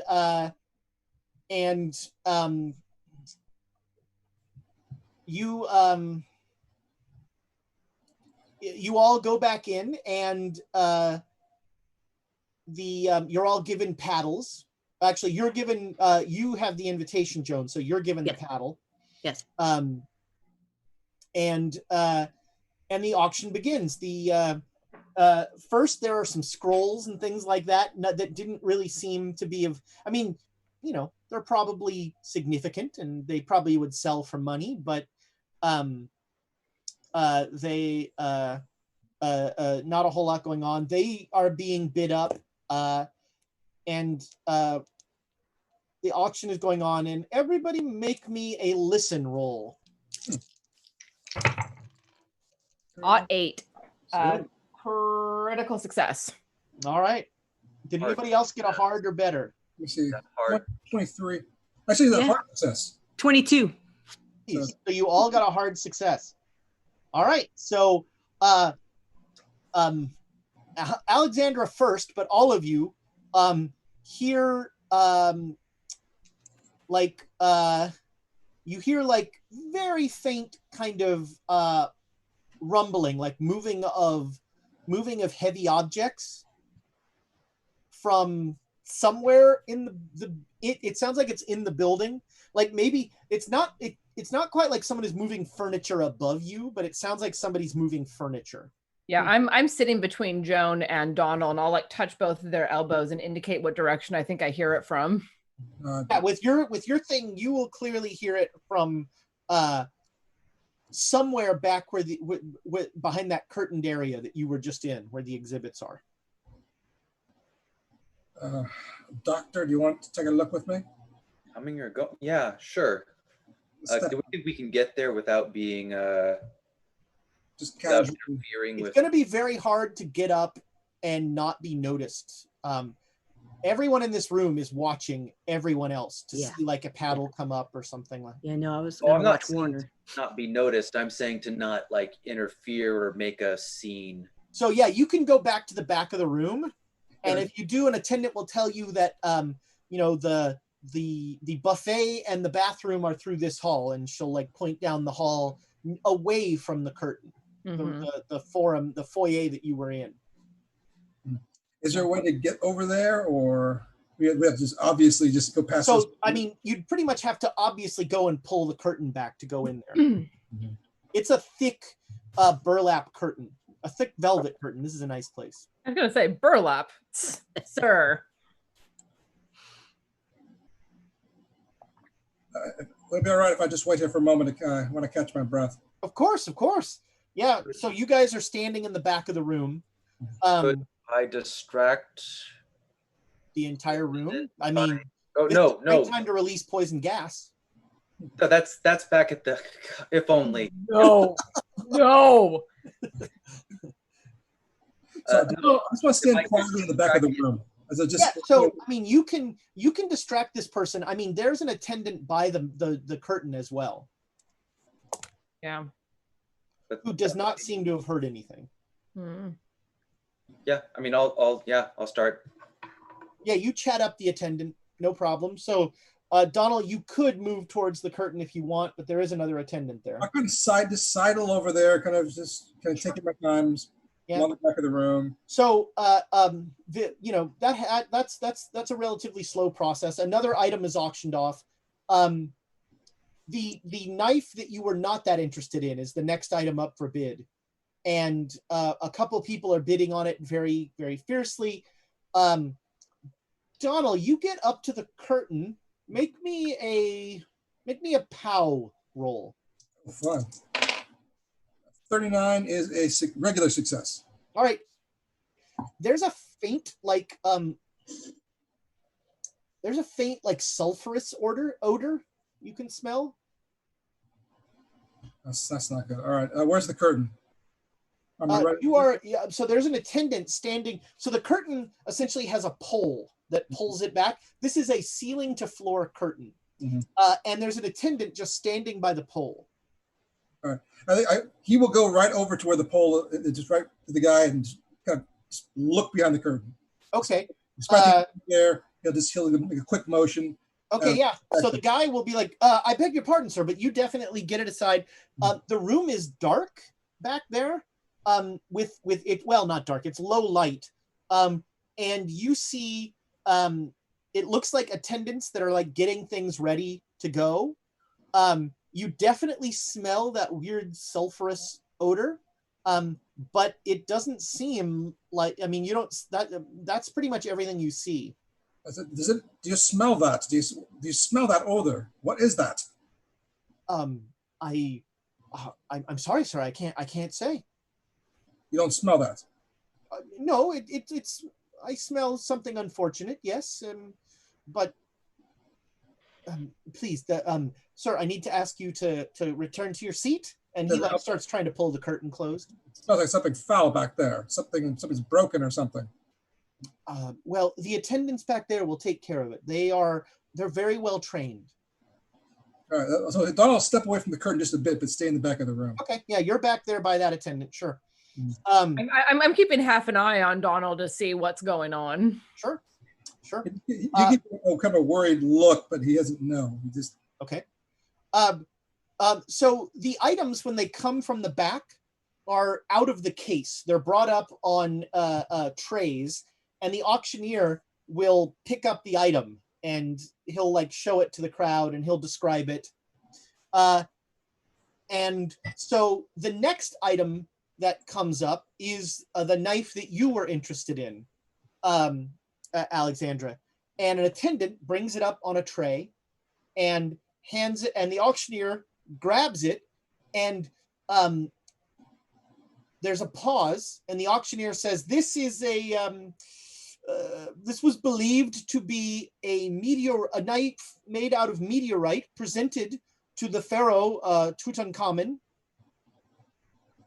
It is one of a kind, and it thirsts for the blood of infidels." And as he says that, like as he's looking straight at the knife, just in one easy gesture goes across the throat of the attendant there. And the blood that comes out of the throat just seeps into the knife. And the knife, like the blade of the knife, changes color. And the auctioneer just keeps going like nothing has happened. And how does the rest of the room react to that? Not well. There are screams, there are gasps. People are like, what? You know, there's some people who are like, this is most peculiar. But you know, the crowd. You hear a shrill scream over here. The crowd made its sanity roll, so you should all make your sanity rolls. All right. Success. 16. You're also all surprised. All right, Joan. You are going to lose throats for a living. This is not weird. You're going to lose 2 sanity, and you're the only person that seems to really care that somebody was just killed, and like the guy is not doing like this. The assistant drops to the ground, and there's no blood, and he continues to hold the blade, and he holds the blade aloft, and he says, and with the blood on this blade, the pharaohs return. And a wave of red energy shoots out of the dagger throughout the room, and everybody make me a POW roll. Son of a...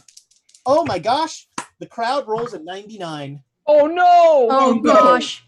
I got a critical success. So you all feel this wave wash across you of some sort of energy. And then you notice that everyone else in the crowd is now standing, and their eyes are blood red. Reach for the pistol. Yeah, I'm going to stand up and draw the one dagger that I still have access to, and just be like, "What's our play?" that everyone seems to be ignoring you, and the auctioneer is just like droning on about, you know, the pharaohs will rise again, and Yeah, I'll go over to where Donald is and join him. Where are the staves right now? the staves are behind that curtain. Come The on. curtain that Donald's at? The one that Yeah. Donald's at? Okay, then I'll go there.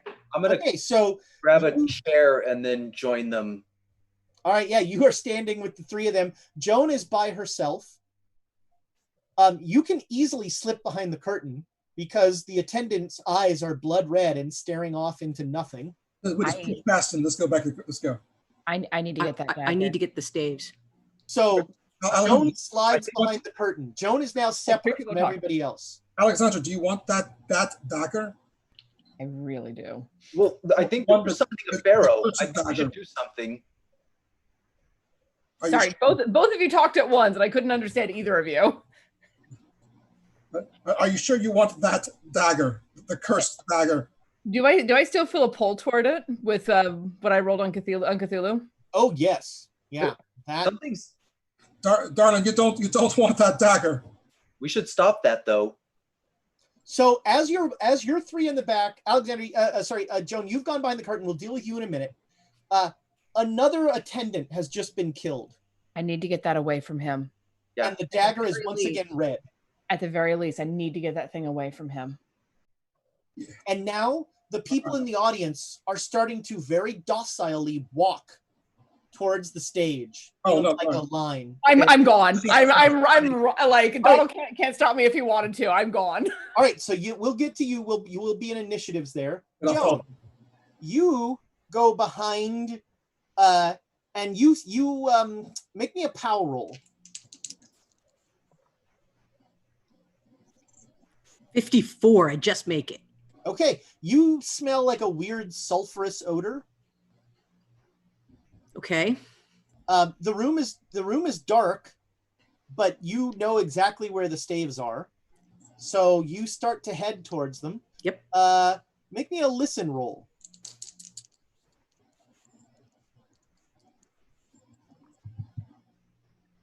Nope. Okay, everything's fine. Yep. I don't hear anything. You get to the case where the stave should be, and that's when you notice that all the cases are empty. Somebody's already been back here. All right, I got to go back out to the other guys. All right, when you turn around, there is someone in front of you wearing the gold mask and holding the stave. And that's where we're going to end tonight's episode. God damn it! We'll probably be in initiatives when we start the next one. Man. All right. Like Yeah. 'cause Alexandria is moving towards the guy with the moon blade. There are too many people who are about to die. Okay, Yeah, okay. no, and I'm going to be Okay. cussing in the back room, just be going, no. All right, so that's going to do it for Quests and Cthulhu. Again, thank you so much for spending part of your geekend with us. We again have a full lineup.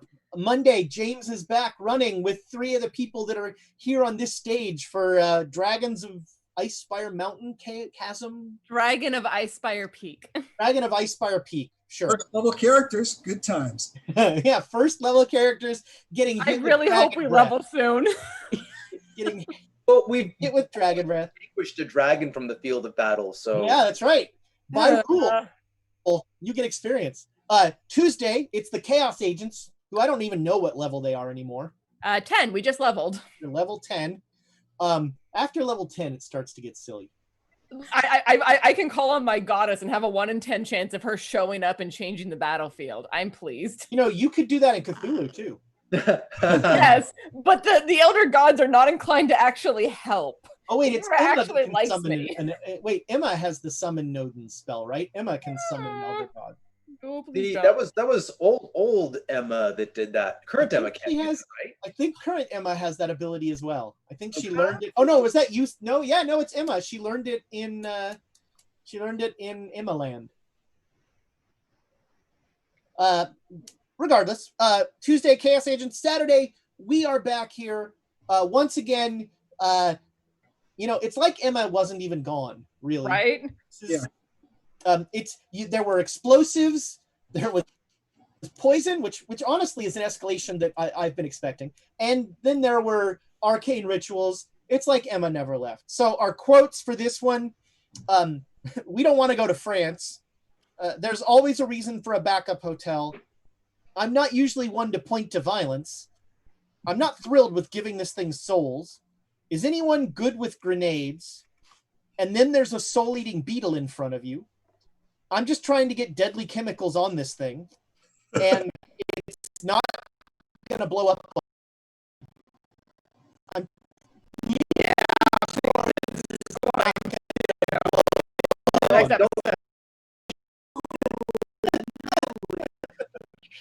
I want to.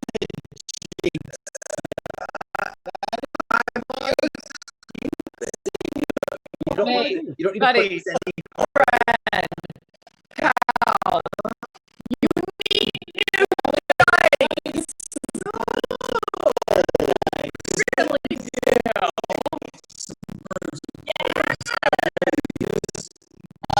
Really do.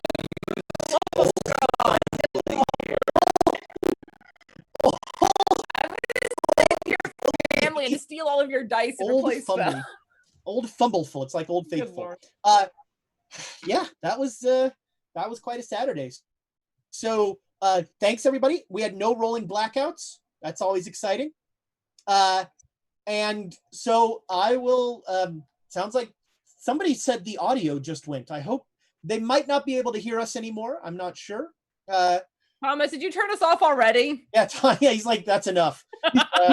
He's done.